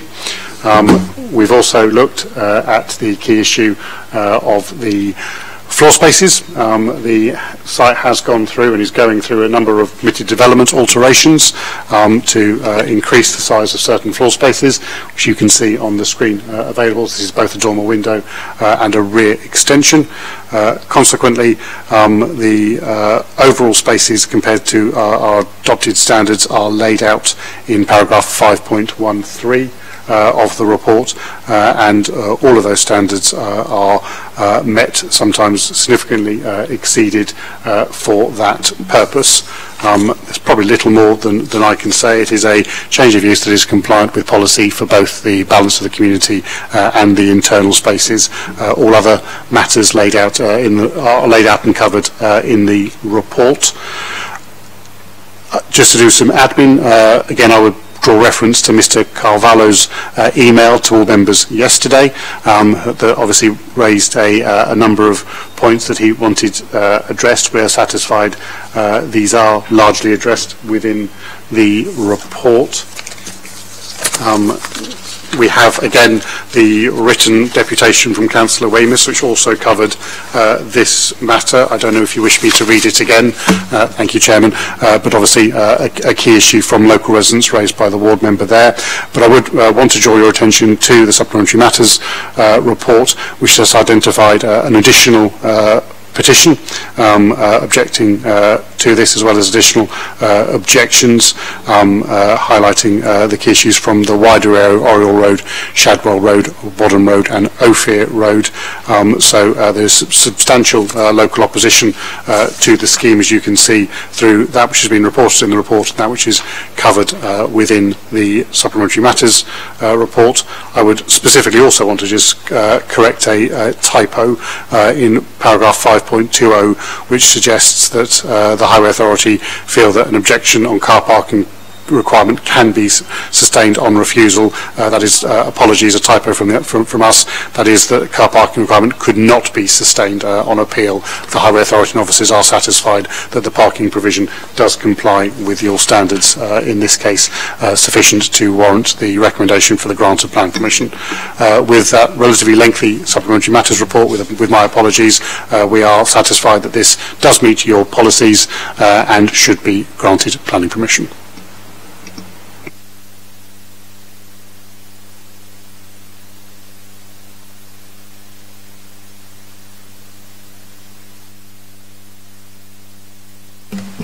Deputations. Mr. Thorpe.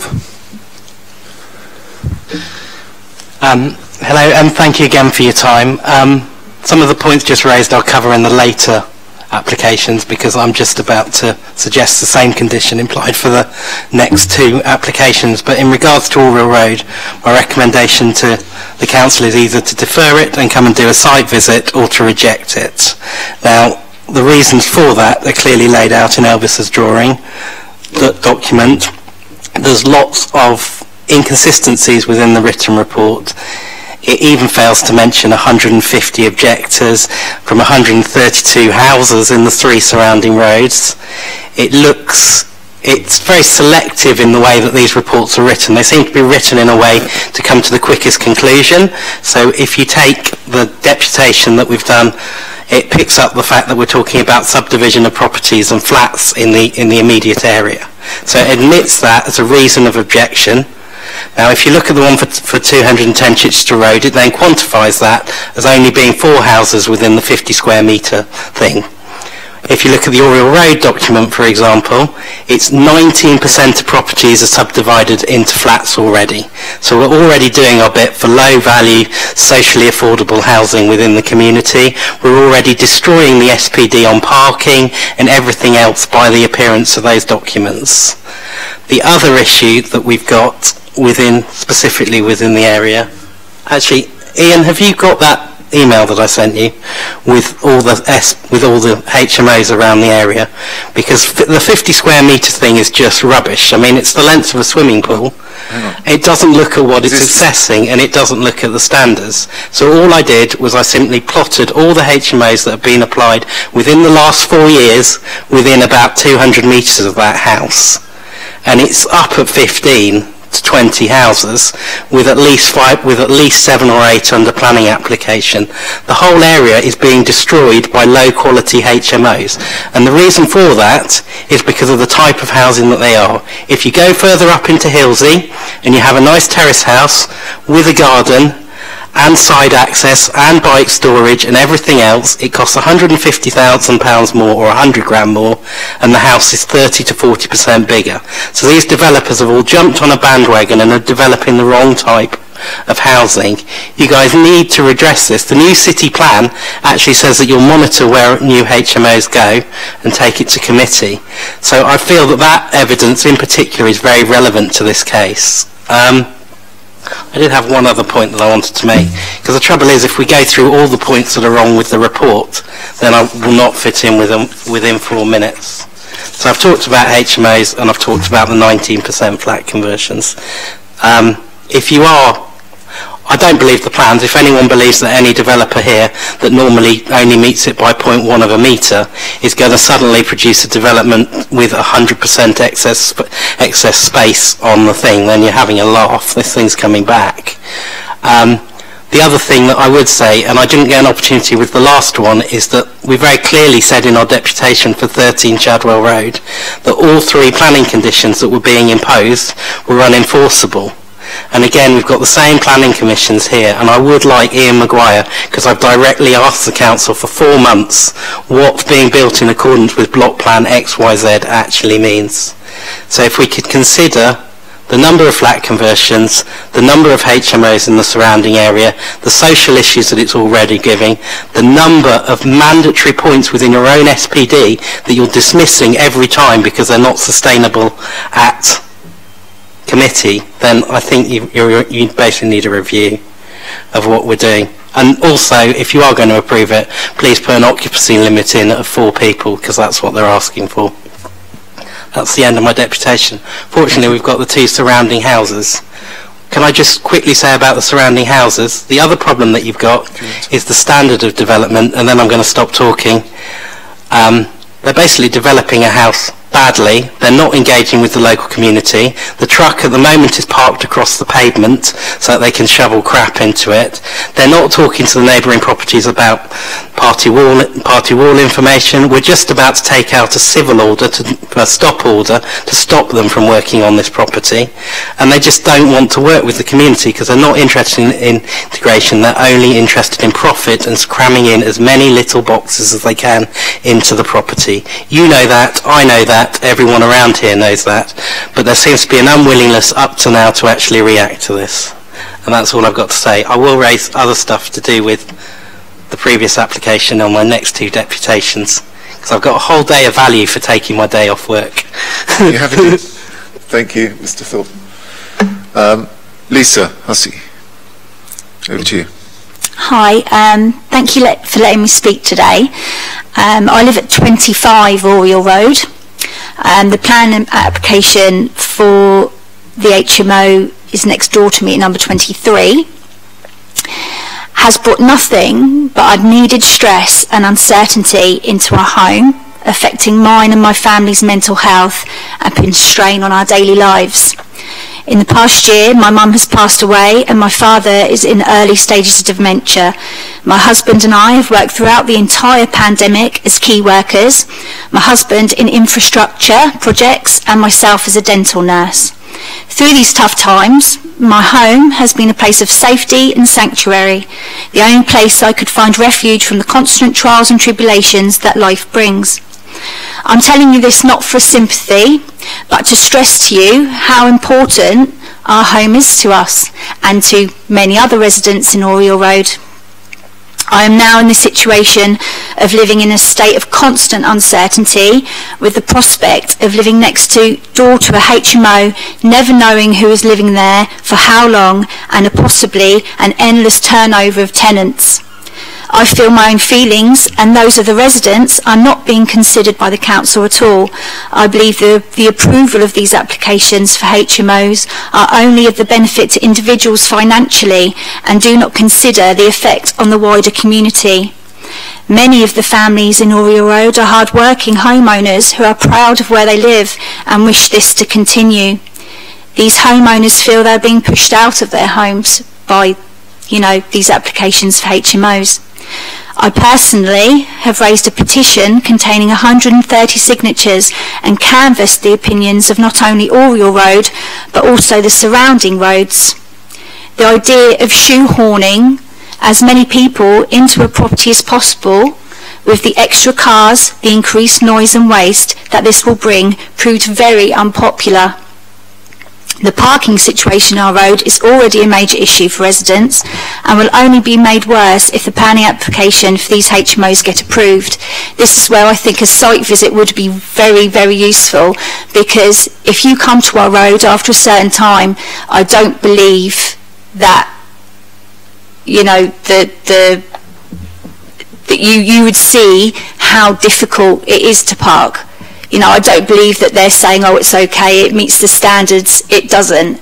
And I think if you truly came to our road at a certain time of the day, sometimes 3:30, 4 o'clock, you would see what we mean, and you would get a gauge of how bad it actually is. I feel not only are these HMOs not ideal for residents in our road, but the living conditions for the tenants living in the HMOs are also not ideal. I want to make you aware that the house on the other side of number 23, number 21, is made up of 2 flats. This means that the tenants living in the bedrooms of the first floor and above in the HMO will also be living next to another living space next door, consisting of a kitchen and a bathroom. The walls in our houses are incredibly thin, and you can hear very clearly the next door neighbours. With soundproofing being so expensive, I doubt that this is an option for a solution to this problem for the tenants living in the HMO. When going door to door, gauging opinions, the general consensus from the residents was that I was wasting my time and the council would not listen to us anyway. This saddened me, as I foolishly thought that if enough people objected, our voices would be heard. Please do not let this consensus be the case, and please let our voices from the residents of Oriel Road be heard. With that, this has shown me that the community spirit is alive and well in Oriel Road, and as we have all come together united in this. The fear many residents have is that the proliferation of the developments of these HMOs will erode the sense of community, with a stream of possible short-term tenants who have not invested and laid down roots in the area. There are many elderly residents of Oriel Road that have lived here all their lives, and quite frankly, this is extremely worrying to them. I feel my friends of Oriel Road, Henry and Alvis, have laid out an outstanding factual deputation as to why no more HMOs should be approved in Oriel Road. What I wanted to express to you today was more about how these applications are making the residents of Oriel Road feel and how it's affecting them personally. I hope what I've said today gets acknowledged, if anything else, as this is so important to all of us, and I hope that you appreciate that. And thank you for your time. Well, thank you for your time and coming to give a deputation. I don't know which way the conversation is going to go, but I can promise you that the committee deals with HMO applications with a great deal of care and time. So let's see how we go. Thank you. I hope they do. Questions? Chairman, we have one more deputy. I think that Mr. Ferrens, I'm assuming. Ah, so yes, thank you. You weren't here this morning when I made by no... Mr. Well, my name's Richard Ferrens, 21 Oriel Road. I'd just like to reiterate everything that Lisa's just said. I've got exactly the same concerns. And I'd just like for you to keep in mind how HMOs are collectively impacting negatively on the residents in Oriel Road. I think it was 48 comments on the last count on the council website. It has added pressure on the infrastructure of the street that was intended as a residential setup. The council committee should carefully consider if HMOs bedsit in this social setting, which is primarily families with young children, are a long-term solution to providing affordable homes that encourage people to stay long-term and invest in their properties and communities. Residents have concerns over who will be staying in these intended HMOs. I have concerns about security at the rear of the properties, which, like with very short garden walls, I would like, that is a concern for safety long term. I already live in a flat divide set up at 21 Oriel Road, so the proposed HMO next door to me will create an added pocket of overcrowding, leading to noise pollution, parking problems, and noise and fire and safety precautions being adhered to. So I have a lot of the same concerns as all of the residents, and I just hope that they'll be listened to. Thank you. No, thank you very much. And your concerns definitely will be listened to, and thank you for your time this afternoon. Members, Councillor New. Thank you, Chair, and thank you to the deputies as well for coming in to speak today. So this application is slightly different to the other one, as in on what's before us on the plans, especially on the top floor where there's a dormer proposed. It looks much bigger in terms of the scale of the bedrooms, and this is my question really for Mr. Maguire is, because the dormer could be done under permitted development, on the application before us today, if it was granted, would they actually have to build it, or would they be would they be able to basically say no, we don't want to? Because then I think it would then obviously massively reduce the actual physical space. So I would like to ask that question. Certainly, yes, to ensure that does happen, condition 3, page 68 of the agenda, is being imposed that requires, prior to first occupation of the property as an HMO, in use class C4, that they works do have to be carried out, and namely the construction of the rear dormer and the rear extension shall be fully completed. So yes, the floor space you see in the drawings is required before it becomes a C4 HMO. There's some nuance in there, of course, because the change of use is for C3 or C4. Yeah. If they choose to remain C3, they don't have to do it.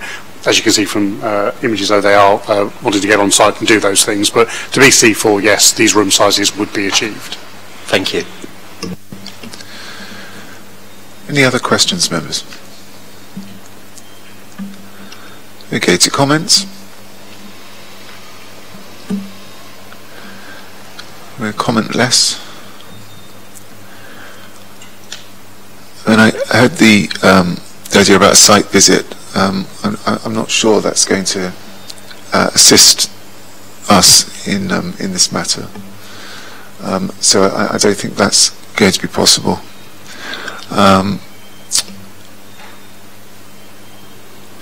I shall move the report. The officer's report. Anybody else? Seconded by Councillor Smythe. We'll go to the vote. In favour of the officer's recommendation? I think.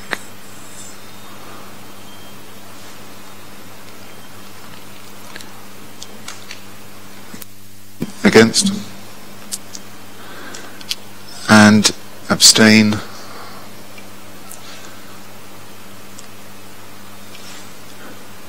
Planning planning permission has been granted as set out in the officer's report and the update sheet.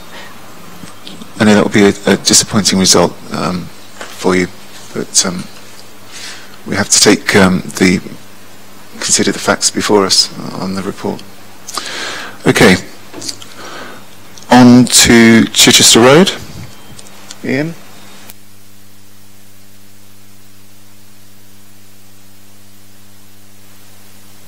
Thank you, Chairman.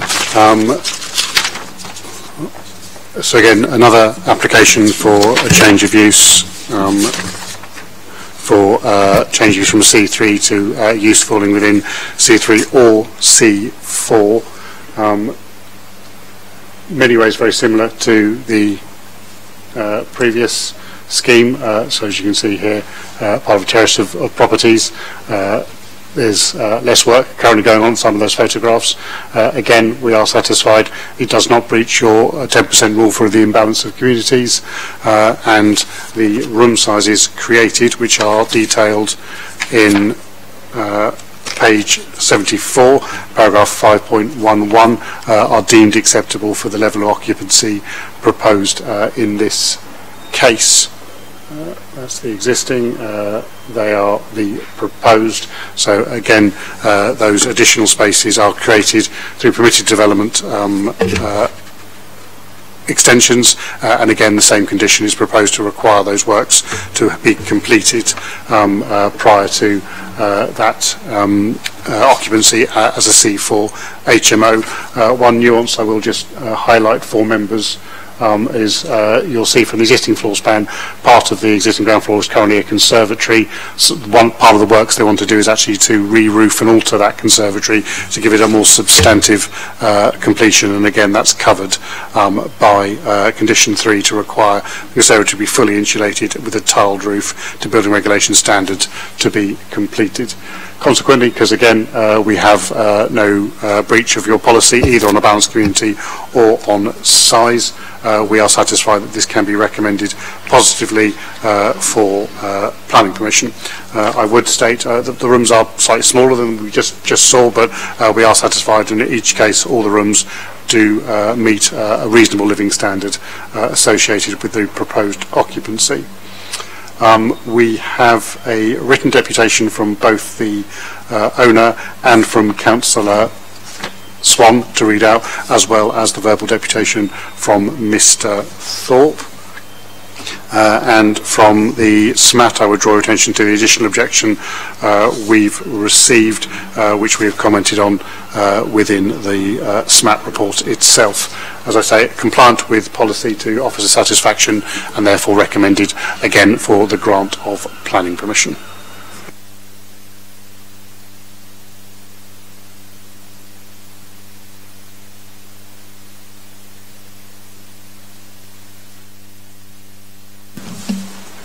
Mr. Thorpe?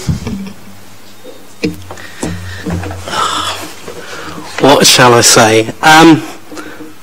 These properties are exactly the same as Oriel Road, which is why I put the deputation in to talk on behalf of them. The previous application that you've just dealt with, you basically ignored a report that pointed out huge amounts of inconsistencies in the officer's report and gave you perfectly good reasons on why you should reassess it. This property is exactly the same, except this is getting towards what residents really, really do not want, which is a super HMO. I heard the councillor earlier talking about each room not having a ensuite bathroom. As far as the community is concerned, we don't want any of the rooms to have ensuite bathrooms. These are 110-year-old houses that people are putting 7 to 8 bathrooms down a party wall with no sound insulation because of the building standards that are concerned. If we take this specific example, not that I trust any floor plan done by Applecore Developments, but if we take this one, it's far too big, it's far too many rooms. You should put an occupancy limit of 3 on it and let them do what they like. I also want to pick up on what Councillor Stagg said earlier, when she specifically asked Ian Maguire about Southampton and licensing conditions. Southampton have a proper HMO register which has 10 columns of items, it has licensing, it has many houses with licensing limits of 4, 5, 6, 7 and 8.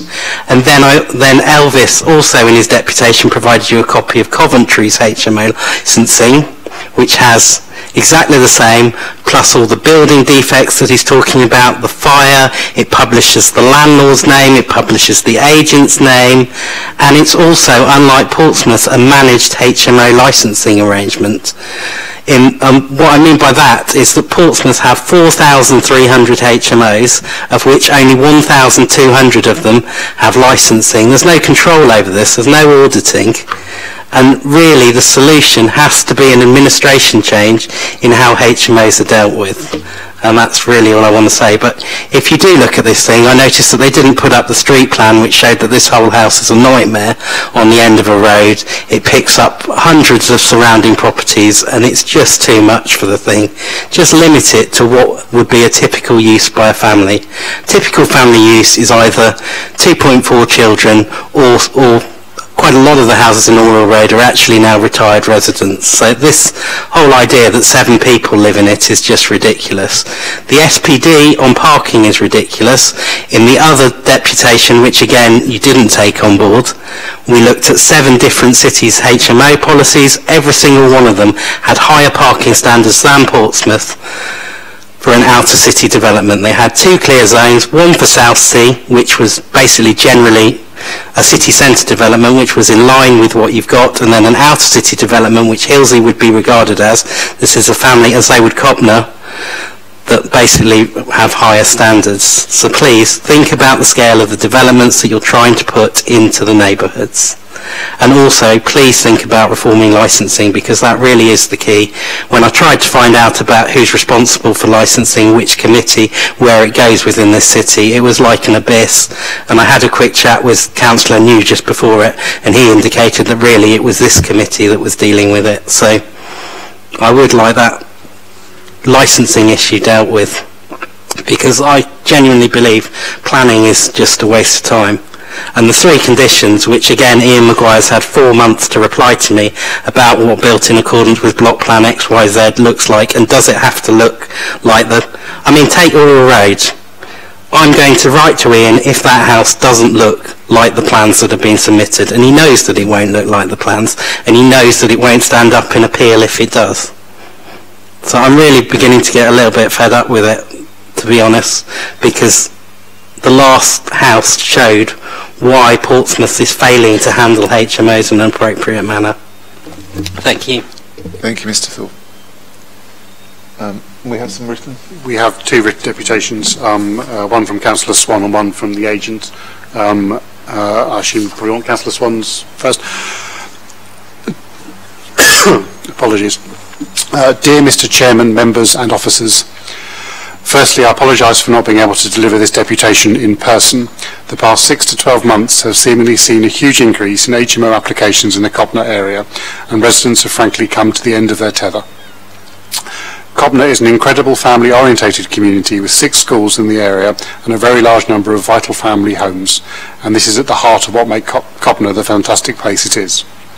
The proliferation of HMOs in the past few years has been felt right across Cobner, and we are now at a point where to proceed further with the granting of each and every application that is made is causing damage to the fabric of the community, damage to the level of trust in their city council, and driving families not only out of the area but out of the city. We know that the arguments against HMOs are numerous, and I know the Planning Department and Committee are no stranger to the recitation of the facts that HMOs cause more road congestion, less parking in areas already struggling, more pressure on doctors, dentists and other medical facilities, as well as very frequently bringing noise, mess and antisocial behaviour or criminal behaviour. But it is my firm belief that we are now at the point where this issue goes deeper than just an objection to a planning application. The recent consultation on the local plan highlighted that the very serious concerns that, however inconvenient, must be addressed. The number of HMOs in Portsmouth is over 50% more than the national average. To quote the document itself, it is estimated that 5.1% of the dwellings in the city were HMOs compared to 2.5% nationally, which in itself should cause for a major overhaul of the council's HMO planning policy to address this. Democracy and true representation of our residents is the core precept of why we stood for election in the first place, or at least it should be. We are honour and duty bound to be the voice of our communities, but when residents feel that objecting to planning applications is a fruitless endeavour, and that, as one resident told me, planning only care about ensuring developers get their own way, we are in a very precarious position as trust in the local authority is concerned. It is quite clear to me that we cannot keep putting policy above the will of residents who are simply trying to protect their homes and their communities.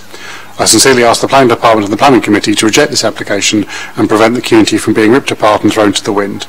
The concerns of our residents, our liege laws, must be put before those of the developers, people, not politics. I thank you, Mr Chairman, and the members of the committee for this deputation being heard today. Councillor Benedict Swan, Copner Ward. Now a deputation from the owner of 210 Chichester Road. This application is for new co-living HMO accommodation to provide 5 single occupancy bedrooms, all with their own ensuite bathroom facilities. The communal open plan kitchen, living and dining areas are 31.81 square metres. The minimum space required, as stated in PCC standard document for 5 people showing, is 24 square metres. In addition, there is a separate utility area housing laundry facilities of 3.72 square metres. This is housed to the rear of the property, away from the bedrooms, to avoid disturbance to the occupants, which has been an obvious cause of concern by councillors on recent applications and which has resulted in the application's refusal. The 5 number bedrooms are 10.23, 11.22, 14.67, 14.99 and 17.07 square metres. The minimum space requirement is 10 square metres. All rooms have good-sized ensuite facilities. There is also a separate WC cloakroom at the rear of the property. All new partitions, as well as the party walls within the 2 adjoining properties, are sound insulated to ensure minimum sound transference between all rooms internally, as well as that to the neighbouring houses. All areas, bedrooms and communal areas are well equipped, decorated and furnished to a high standard, so the residents are comfortable spending time in their own rooms or equally socialising with their co-tenants in the communal spaces, which are designed to promote and encourage a comfortable, friendly and social living environment for the residents. The rear garden is landscaped and will also be furnished to provide additional communal space in the summer months. There is separate rear access into the garden from the rear, and bike storage facility will be provided. The property will be managed by a professionally established agent, and we as applicant remain hands-on and available at all times. Any disturbances will not be accepted or tolerated. Any complaints will be dealt with quickly, professionally and efficiently. It is of course in our interest to ensure the property is well managed and provides a comfortable home to prospective residents who are then, we hope, and has been provided to date, respectful in return. We would respectfully urge you to agree with the planning officer who has recommended the application for approval and which well exceeds all minimum standards and requirements in all areas set out in the October 2019 HMO supplementary planning document. We thank you for listening. Thank you, Ian. Members, questions? Councillor New. Thank you, Chair. Just quickly before I get to my question, one of the deputies just raised about the licensing, and so just to, I think Mr Maguire has spoken in depth in the current situation around that today, and I thank you for that level of detail. But just, I think, really as a point of a clarification, it's Councillor Claire Udy who chairs the licensing committee, and just really a point of observation from myself. For a long time, I've often thought that both planning and licensing kind of sits in a peculiar place within the council structure, but perhaps that's because it needs to, because of the independence it does require, often away from politics as such. However, of course, as one of the deputies said, I too would welcome an administration change. My question is really, in some of the representations that have been made, quite a lot of people have written in again, specifically around this application, and around things such as the loss of family housing, and I think probably Copner, Hilsey, Baffins is predominantly family based, as you know, and certainly from there upwards. What sort of weight can be given to that? Because we see it time and time again, kind of comes before the committee, about the kind of nature of a community, but it always kind of seems to fall by the wayside. So is there any material weight that can actually be given to that? Because over the years I've never really known if that actually is or not, or you know, what kind of weight that does carry when determining such applications in a heavily residential area. So, as always, the answer is drawn from your adopted planning policy.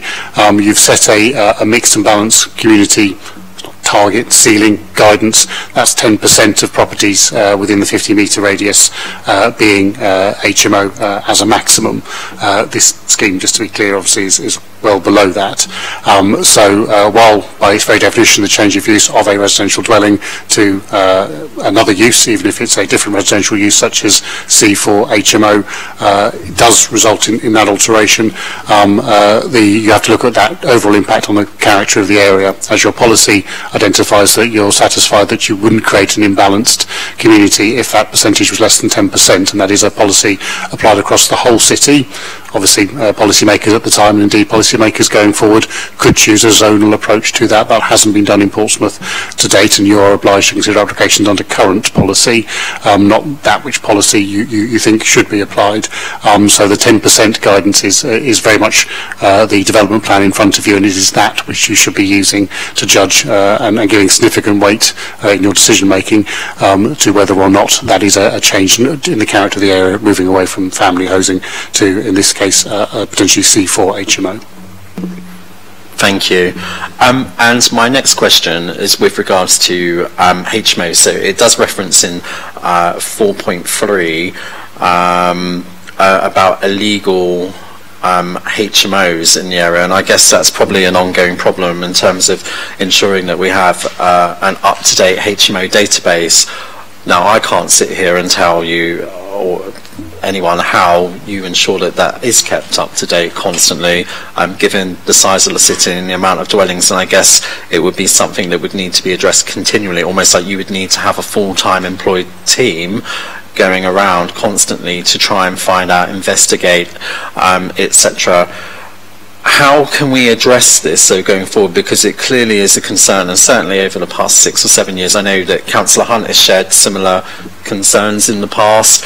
He's not here today to speak, but I think I can probably speak fairly from a well-informed basis that in the past we've had quite robust conversations about trying to ensure that our HMO database is as up-to-date as possible, and it's probably something that we would all welcome across the benches. And so many residents, or certainly in the reports that seem to come forward from the deputations, it does seem to be a continued theme time after time, especially with HMO applications, that people are referring to illegal HMO operations. I know that's certainly been in the case in my own wards, and they've been reported, etc., and I know that it's something that residents bring up often, and I'm sure in the south of the city, around Southsea, St Jude, central Southsea, it's an ongoing problem, especially where many of those areas have already oversubscribed and they're already way above our own policy of the 10%. How can we actually actively look to address it? Because I feel it probably is material to these HMO applications coming forward, and perhaps it may be a request, I don't know if it's appropriate to ask here, how can we effectively communicate the ways that residents can report illegal HMOs? Because what it feels like to me at the moment is that when an application comes forward, that's the only time then when people then make reference to these illegal HMOs, but it lacks the detail or the ability perhaps for the planning officers to investigate, and so it's probably something that we can definitely improve and tighten up. I appreciate there's probably quite a lot of questions there, but I think it's probably material to these HMO applications that we're considering. Yep, I think so. I'll give you a general answer that hopefully sweeps them all up. Obviously, maintaining the register of HMOs, both from the licensing register, which is obviously maintained by the private sector housing team, and the planning register. We, of course, share those registers and publish them jointly, so to cover both issues, because they are separate regimes, but with that large overlap, as we discussed earlier, is a significant piece of work for the council. One of the things the planning department does to keep it up to date, obviously, is take the opportunity that applications give us to interrogate the register, and then when the planning officer does their site visits and looks in that area, they identify whether they can see any properties that potentially appear to be HMOs that aren't captured on our register, and occasionally we've been able to unearth unauthorised HMOs, or rather unregistered HMOs through that process. I make that distinction because, of course, there is no legal obligation to tell us if you're an HMO if you are not required to be a licensed HMO, and there are thresholds on that licensing. If you've been an HMO for the last 30 years, we wouldn't have you necessarily on our records. So when we do identify one, we can obviously add that to the record. In this case, as is explained in paragraph 5.5 of this report, there is one HMO identified in the area, that 50-metre circle, and no others were identified through interrogation by officers, both on our records and through the site visit. We do receive frequently comments out with the application process from people identifying what they feel are unauthorised HMOs, and it probably makes up about a third, maybe a bit more, of all of our enforcement work. So there is effectively a whole full-time person doing that, because you've got 3 enforcement officers, so it's effectively a full-time person doing that at the moment. I'll embarrass one of our enforcement officers who's recently been working through his master's degree in planning, and in fact did his dissertation on this research work, because this is such a big part of the work we do. An excellent dissertation. We're very proud of him for that. So we are confident it is as good information as we have available at the moment. That said, and as alluded to earlier, there is ongoing work with both the private sector housing team and the planning enforcement team to look at how we can improve our intelligence in this area, because we do know that there are HMOs out there that we're unaware of, and as always with the known unknowns, there are steps that can be taken that do require resourcing, and certainly the housing department is identifying that resourcing to deliver upon that, and as I say, has been discussed with the cabinet to take that forward as an ongoing service improvement for gathering that information. So we are confident that we have good steps in play to enhance the intelligence and thus the information we can publish generally on our website, but more importantly we are confident of the assessment of this individual application, and indeed each application on the agenda today, because we've done that interrogation and we've accompanied that with site visits and site inspections to see what we can discover. As a final comment, it is, I think, very challenging for local residents, because people can live together, multiple unrelated individuals, and not be an HMO. So externally, if 6 people walk through a front door and they're of every mixed age and ethnic group, you might think, well, hang on, they don't appear to be a single family. That is an HMO. They could be 6 unrelated individuals living together in a C3 dwelling house, and that is lawful. It could obviously be a mixed family, and that equally, of course, would be lawful. So it is very hard to identify as a neighbour what is an HMO and what is not, which is why we ensure that HMO database and register is as up to date as we can be, and we use the expertise of our private sector housing colleagues who are consulted on every application, and are the own expertise of our planning enforcement team and planning officers to ensure that we have correct information to bring to you for these individual applications, both on today's agenda and many other agendas that you've seen. Thank you for those answers. Is that okay? Councillor Fielding. Thank you. Couple of questions. I mean, we heard from the Deputy about the sometimes questionable nature of the plans that are put before us, and whether the applications actually go through with how they're intending to be constructed and managed. What can we do to better enforce that? For this isn't the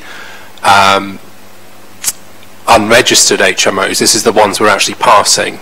If we're being told that, or it's being intimated that there's a good chance that this isn't actually going to happen, what way can we make sure that these are followed up and enforced properly? That's my first question. And second question would be, we're shown in the standard of accommodation that the combined living space is below the required standards. However, we have to take into account the utility room. Is that a requirement? Do we have to include that utility room to ensure that it meets the required standard? Because I would argue that a utility room is not part of the living space of a property.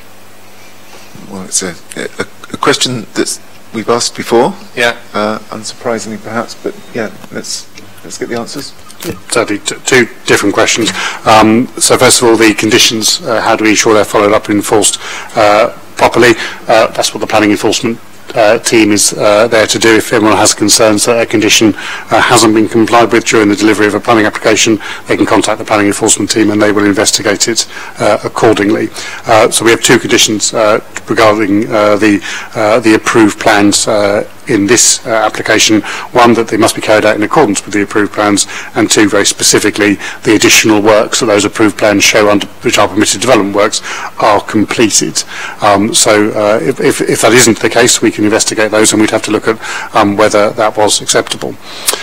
Internal plans, which usually don't concern us as a planning authority, but obviously have relevance to us because there are guidance around room sizes that I'll be speaking to in just a second, obviously have the additional benefit that, as well as the planning process for licensable HMOs, the private sector housing team will undertake a far more detailed inspection. So they're looking at depths of worktops and all sorts of things that we don't look at to ensure that they're acceptable. You can in fact find departure from the approved plans issues because of that, and we'd have to judge whether it would be expedient or appropriate for enforcement in that case. If the private sector housing team come in and say, well, all the room sizes are fine, but could we actually have a different layout of kitchen to meet our standards and use our expertise as the planning authority, we wouldn't be standing in the way, that there may be a technical breach of that condition. But that's the sort of discretionary assessment we'd have to make as and when an investigation request is made to us to see if a development hasn't been built in accordance with the plans. That's quite different, I think, to the external works condition that's been imposed, condition 3 on this and the previous one, which is considered necessary because the rooms need to be enlarged or altered to meet those minimum standards. So that's obviously something that there's probably less discretionary opportunity to make professional judgment. To the room sizes themselves, 5.12 hopefully will answer your question. While we've listed the required standards as 34 square metres for the combined living space, and that is true, the guidance goes on to say that in the circumstances that all bedrooms are larger than 10 square metres, a lower combined living space of 22.5 should be used to assess the acceptability of those standards. In this case, all the rooms are bigger than 10 metres, albeit one of them, bedroom 4, only just. Therefore, 22.5 is the correct threshold. So while the standard 34 there, we actually have to assess it against the 22.5, which obviously this at 31.89 significantly exceeds. I would also say that when it comes to utility rooms, again the definitions are a little bit more vague, but again the private sector housing information advises that as long as there is no restricted access to utility rooms, they can be considered part of a combined living space, because obviously there's a big advantage of being able to place utilities behind a door for noise management. So whether you took the combined living space of 31.89 with the unrestricted access utility room of 3.72, which obviously would exceed 34, or indeed the lower threshold of 22.5, which we're told is the correct threshold where all the bedrooms are more than 10 square metres, we are satisfied that the amount of living space available in this building does meet the guidance and thresholds laid out within your SPD and associated housing guidance. The answer your question? Yes. Okay. It's something we talk about a fair amount, isn't it? Any other questions? Comments? Yes, George. I mean, it's probably another question, but it's for the committee more, is how soon can we review the planning policy on HMOs? Because, quite frankly, they're running roughshod over the committee, which we acknowledge that HMOs are a valid form of property within the city, but they're becoming a blight on communities up and down the city. We need to, in some way, take action on this, and I'm frankly struggling to see how. Well, actually, I know you said it's a question for the committee, but Ian, I think you'll have an... Yes, obviously this council sets its own policies on this issue. There is no national guidance on a mix of communities, and you've set a policy and reviewed it within the last couple of years. That is the 10% mix within the 50 square metres, and took the opportunity to update and clarify the space standards. I would say your space standards are much higher than many local authorities, so the quality of the HMOs provided in accordance with those standards is consequently available to be of much better internal amenity to future residents. Clearly, the committee can set a different percentage. It was in, we took that 10% from the SPD and specifically put it in as an example of how policy could be written for the recent Regulation 18 consultation consultation on the Runnymede local plan. It is now for members to consider the consultation responses to that suggestion, 10% within a 50-metre radius, and if it is appropriate to add a different percentage, a different radius, the council can do so in selecting what is the appropriate mix of communities to ensure that we are supporting the market, maximising our housing density and delivery, meeting resident expectations and creating communities that are balanced and mixed in accordance with the aspirations of that policy and the general aspirations of creating sustainable communities. When I represent a ward like you do, where this is an issue and it's sort of unsatisfactory, isn't it, in lots of ways. Okay. Any other comments? I shall move the report. Anybody else? Anybody else? No? Anybody else? I shall move the report then. Julia? To the vote. I was looking, but sort of, okay, anybody? Yeah. Okay. George. Okay. Approval. The officer's recommendations. I think we're...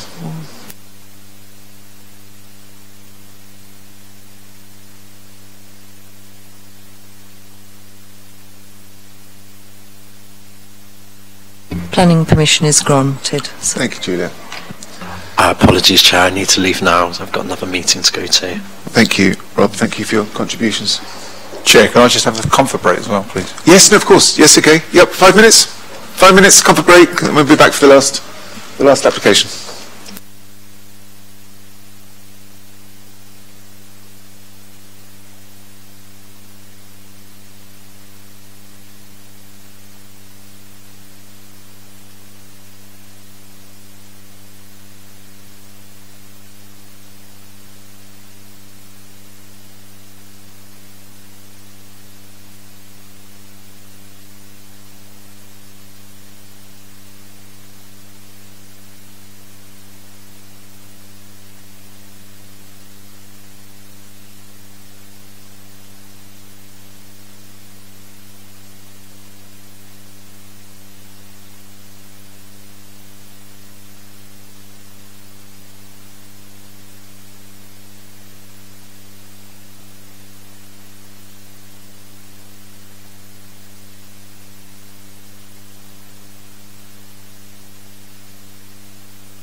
Okay.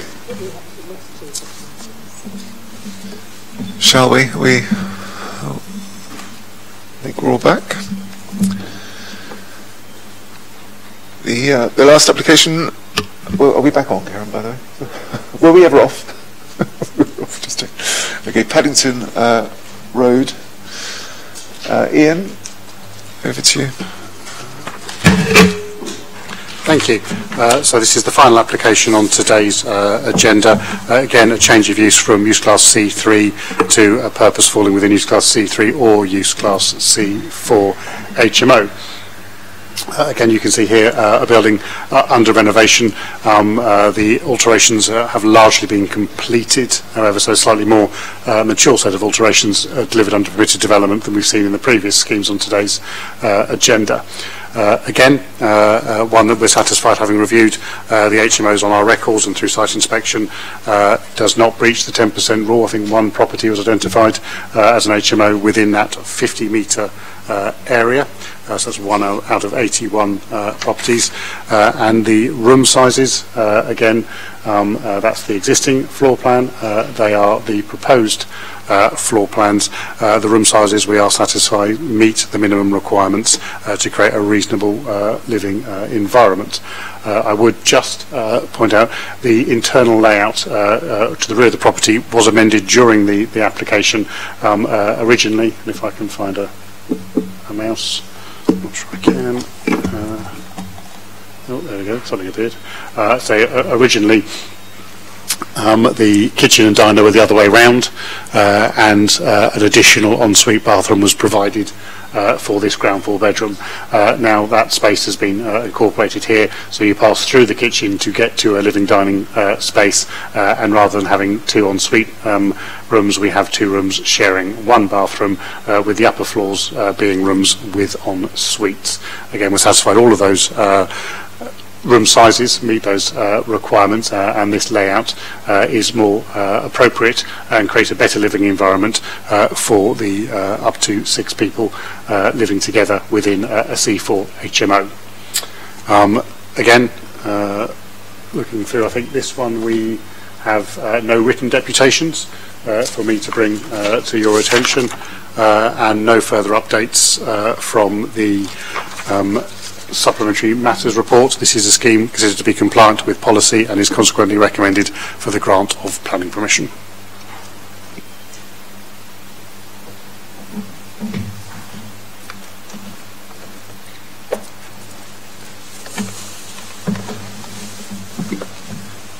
Oh, deputations. Deputations, yes. I do feel that we should offer you a space down here, actually. I think that would be... It'd be nice, that would be wouldn't nice. it? Yes, exactly. This is kind of nice, because I actually get a right to reply, unlike everyone else when they do a deputation. I'm going to start with some other general points as I get my 6 minutes. But at the last planning committee, this committee were asked, do you want all HMOs to come back to the committee? And you all stood there silently, not making a word except for the chairman. The simple fact is every HMO should be coming to the planning committee, because there is no HMO that is not going to get 3 objections, which is the requirement. The only place that you're ever going to get a HMO without 3 objections is if you try and put another one in Oriel Road, another one in Chadwell Road, because everyone's become disengaged with the political process, or if it's on a main service road where they're actually even worse, like London Road. So basically you're going to end up listening to them anyway, so I don't know why you didn't say yes to that and pretend to be tough on the HMOs. Talking specifically about family homes and retention of family homes, we said it in our deputation, but it's very clear that Portsmouth had a plan that now doesn't work to protect HMOs. Just let me quickly find the quote. But if you were to take this house today and try and turn it into 2 flats, you would get the following response from Portsmouth City Council. The proposed conversion of the property to form 2 flats would contravene the policy of PCS 19 of the Portsmouth Plan and the associated housing standards, SPD text, which seeks to maintain the supply of family housing by resisting the subdivision of houses which were originally floor spaces of 140 square metres or less. And then there's the standard wording about this applicant has failed to demonstrate the existence of any exemptions justifies. So Portsmouth has a policy to protect the overdevelopment of family homes. Unfortunately, no one's doing flat conversions anymore because you can earn twice as much money turning them into a HMO, and these are purely financially driven developments. So Portsmouth now need a strategy to protect family homes because it certainly doesn't have a strategy to build any new ones.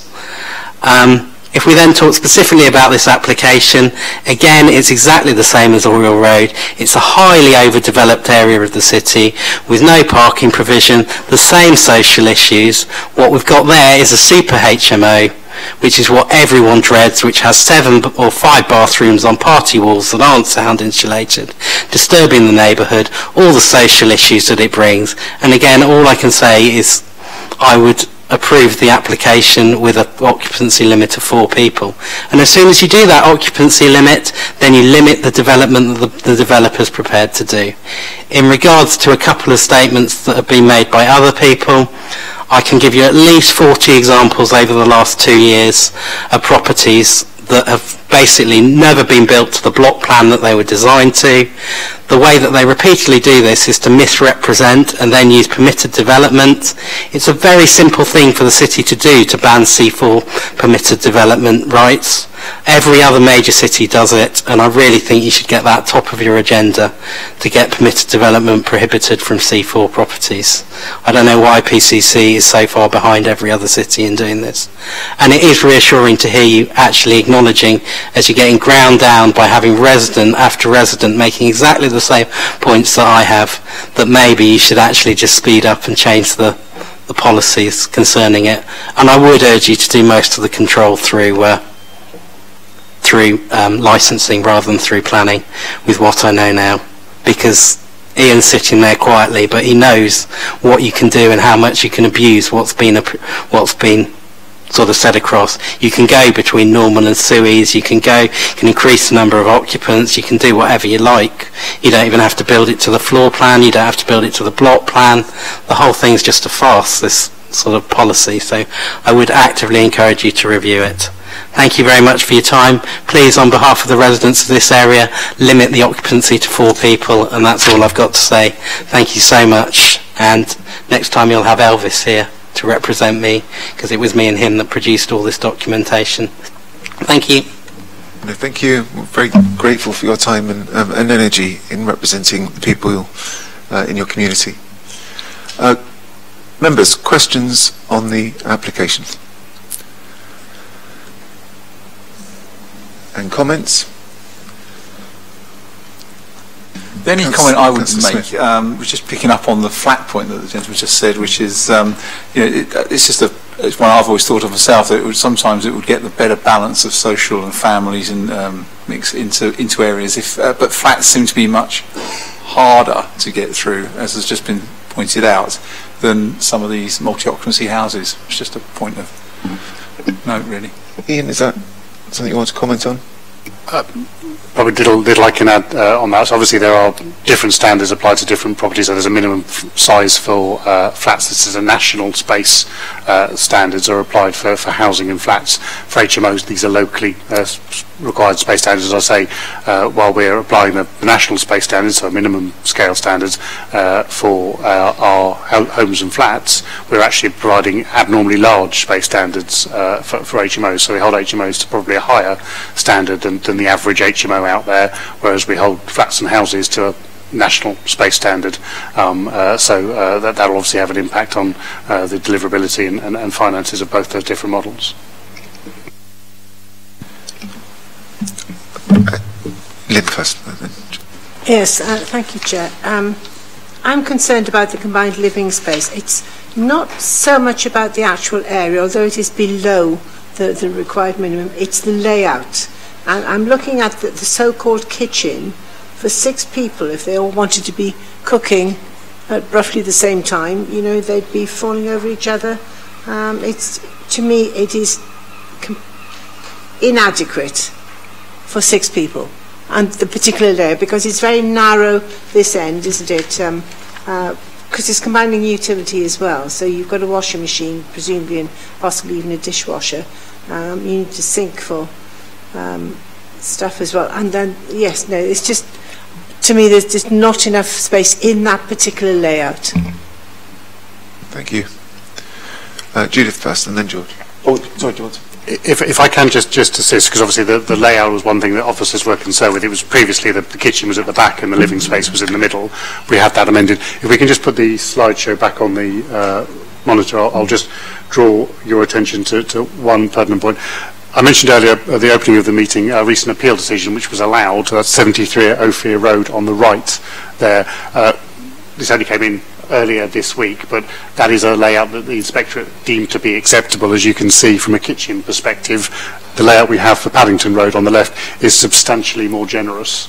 Same basic logic as a galley kitchen you walk through to get to amenity space to the rear, but both the kitchen layouts, the widths, etc. For this scheme is substantially more, I would suggest, with a width of 1.1 metres as a corridor through the space compared to 0.75 metres as a corridor through the space than it has been allowed as deemed to be acceptable for up to 6 people by the planning inspectorate literally 3 days ago. For that reason, we are satisfied that we do. It's numerically, absolutely in accordance with the conditions, but from a quality point of view, we are equally satisfied that this is highly comparable with schemes that the planning inspectorate have found to be acceptable, and consequently there would not be a reason for refusal that's capable of being upheld on that basis. I've lived in HMOs. They weren't called HMOs, and the term had never risen all that many years ago. But the thought of 6 of us, I mean, I've lived in a flat with 5 people, and in that sort of space, we would have been at each other's throats. So I personally don't think, having experienced HMOs, I don't think that's adequate at all.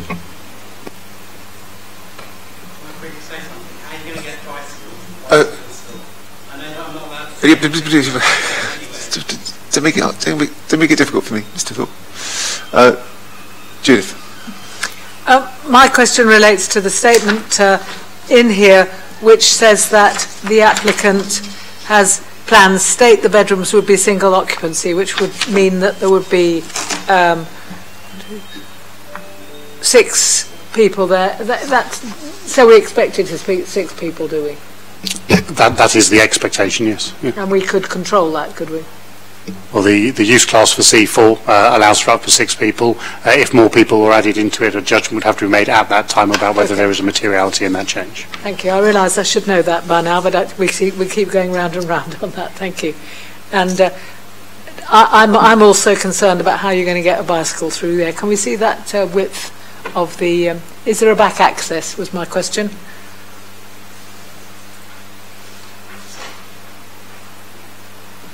There's no back access. Can you show us those widths again, please? So I can tell you it's 1.1 metres is the width of the corridor going through the kitchen. So it's about that, isn't it? Yeah, that's a yard. Sewing. Yeah.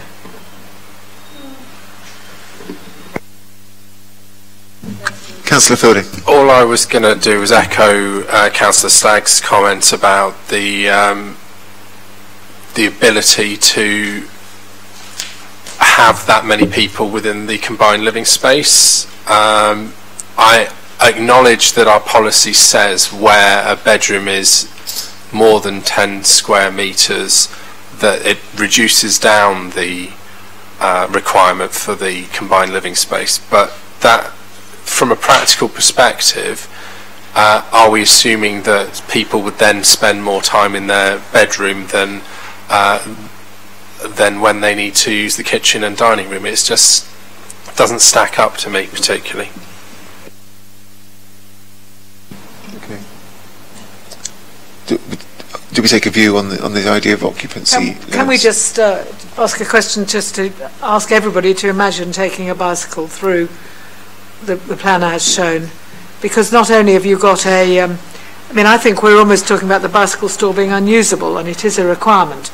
If you imagine we're going through with a bicycle to the front, through the front door, and then you've got to go around the corner, which probably involves lifting the bicycle up onto its back wheel, which is notorious for being difficult to do, but also for women, for less strong people. I'm sorry, I shouldn't have said that.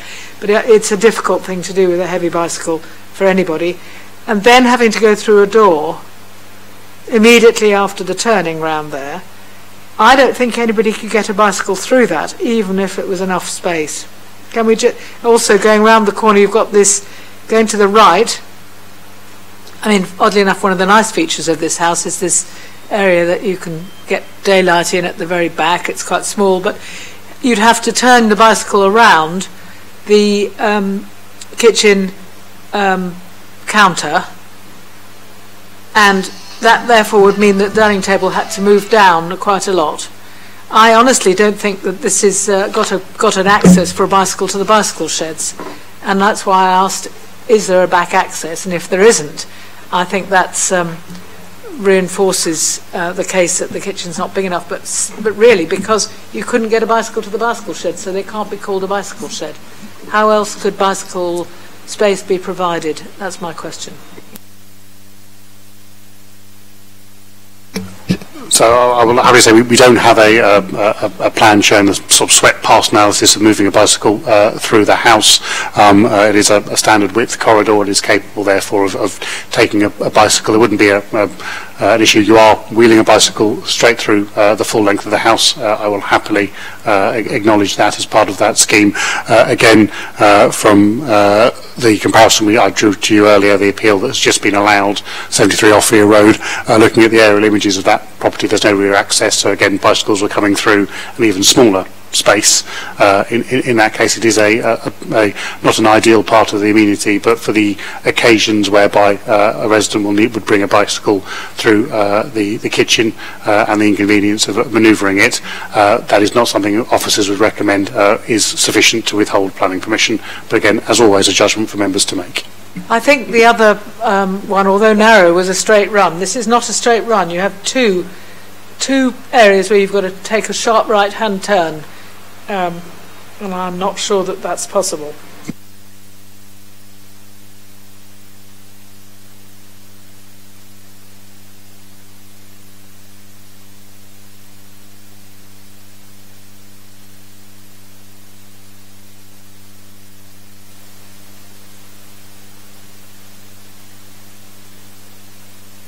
As members can see, for 73 Ophir Road on the right there, not quite a straight run.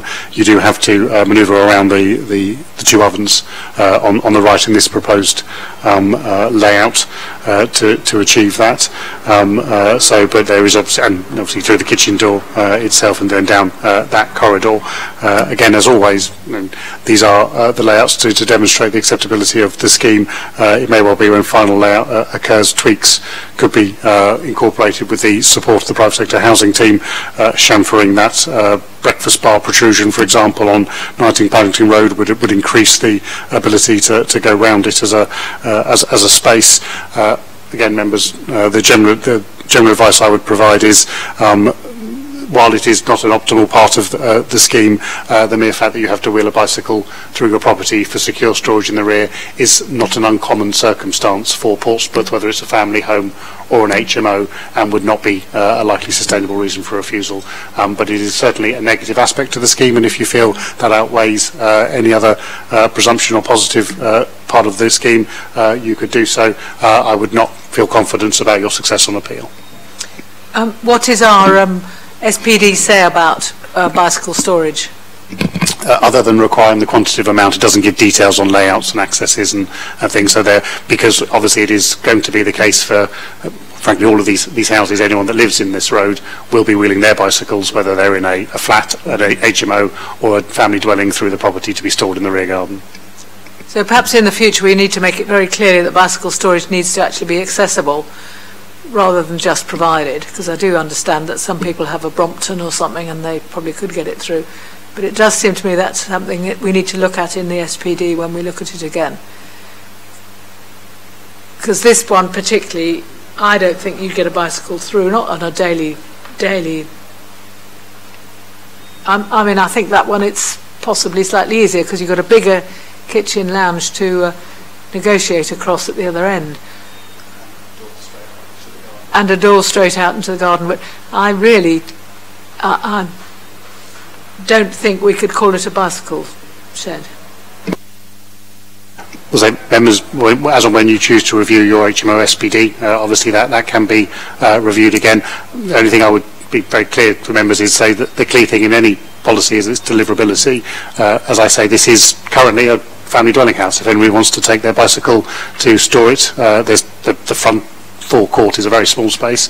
If they wanted to take their bicycle to store it, they would have to take it through the house and obviously negotiate the current layout and any furniture they have in there. It will be for those tenants, that landowner, to work out how to do that. The layout here, I would suggest, in my professional opinion, does not prohibit taking bicycles through the property. I'm not saying it's convenient, but wouldn't prohibit it, and consequently that as a sole reason for refusal would be unsustainable. Councillor Stagg. Is it possible to, for bicycle storage, to make it a prerequisite that they have a bike hanger outside? You've got enough people living in the house, 6 people, to have a bike hanger and to be paid for by the developer. So bicycle storage can be delivered in a number of different ways. What we do require as our requirement for bicycle storage is that it's secure and weatherproof. So a bike hanger would be insufficient to achieve that. Bike hangers are totally enclosed and locked.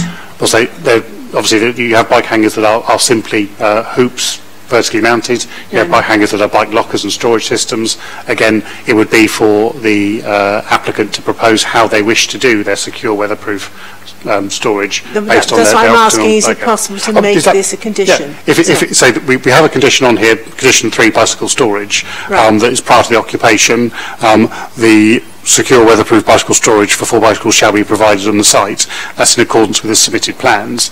If the applicant wished to propose an alternative secure storage that was at the front of the property, then we could obviously look at that. It's a small frontage, as I say, so such a structure would be quite visually intrusive.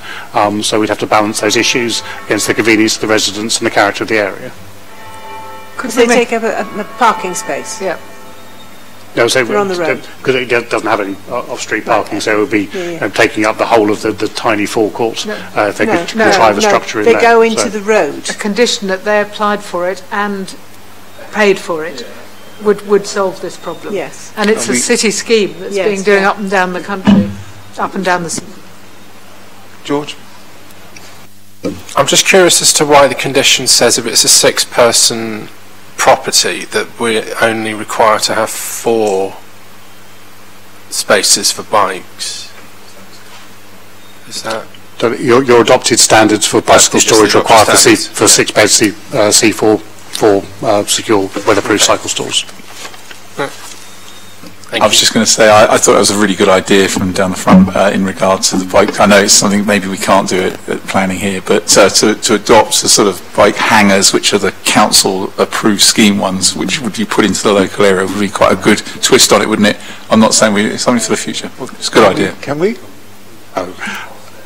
If I can assist members, say, again, any condition you wish to impose has to be reasonable. And if you were to try and to use, and I'm have no detail of this project personally, it's not one I'm working with. If it is to take space in the public realm, you'd have to be able to guarantee that they could take that space. And obviously the amount of public realm space and on-street parking, etc., is a matter of concern to local residents. So again, it will be balancing up the character of the area, the impact it has on that public realm against the convenience of the future residents.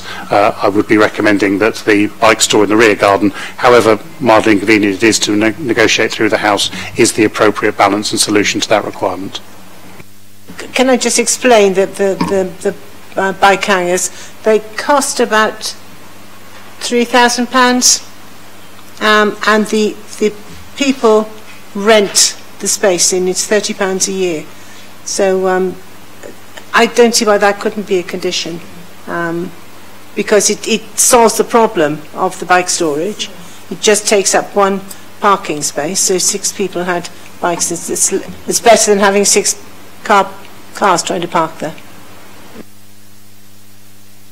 as I say, if you can guarantee, that's first of all, that reasonableness and enforceability, because the land owner, the applicant in this case, doesn't have control of that parking space, so you'd have to be sure that that person could require it, otherwise it would be an unreasonable condition.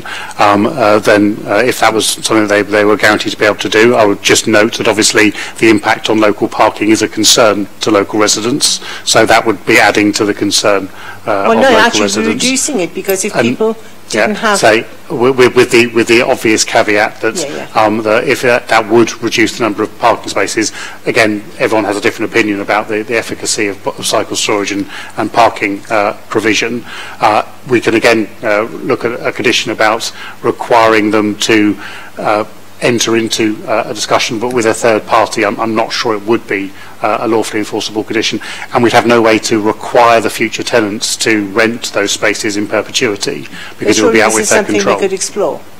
So an informative to invite them to explore this, very, very, very worthwhile, very happy to draft something up and write to the applicant, do the decision notice on that basis, but making it a prerequisite of this scheme probably wouldn't pass the legal tests.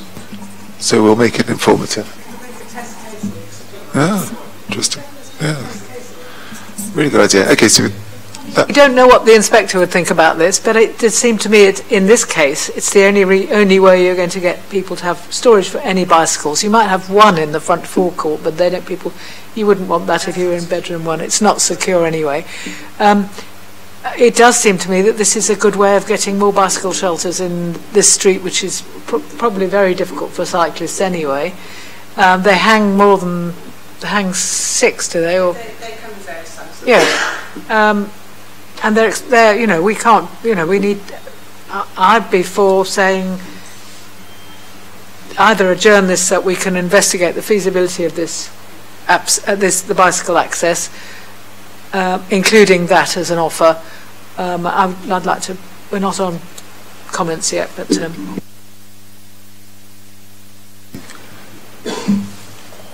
You can comment. I think we are. I think we're there, aren't we? I suppose we deferred this while the bicycle access was properly explored. Yes, microphone, Judith. I would like to propose that we defer this while the bicycle access is properly explored and demonstrated to us, and that we suggest that the applicant could apply for and fund a City Council bike store in the near vicinity. So yes, one second. Where does this leave us? In terms of a condition, it needs to be necessary, relevant to planning, relevant to the development to be permitted, enforceable, precise and reasonable in all other respects. So the condition that's proposed in the papers is reasonable in terms of what the developer can provide. As Ian has explained, to require them to get the occupants to pay for storage somewhere outside the property, that wouldn't be a reasonable condition. You struggle to enforce it, whereas providing the storage at the property means that there will be storage for the bicycles. I hope that assists you. Well, I haven't proposed that we did that. No, but I'm saying the condition... Because I've never proposed a postponement or a deferral before, because I can understand what you're saying there, but at the moment you can't get a bicycle through. I'd need to go and visit the property to go and demonstrate you get a bicycle through, or I could get my bicycle through, more like, because you couldn't. I couldn't get my bike through there, I'm quite sure. So I don't think they're providing bicycle storage. Is that not a sufficient reason for refusing it? Well, in the officer's view, there is sufficient space. So, my proposal, Chair, was for a deferral while we've absolutely got to the bottom of this one and explored the possibility of a condition of the sort that Councillor Stagg has suggested. Okay, we have a proposal on the floor, seconded by Councillor Fielding. Anybody for anything else? Okay, so we have a proposal to defer. In favour? I'm sort of kind of there, yes. You got that, Julia? To defer is carried. I will personally cycle my bicycle up there and see if I can get it through. Well, we could all do that. It would be quite interesting. Okay, thank you. Thank you, everybody. I think that's it for today. Thank you everyone.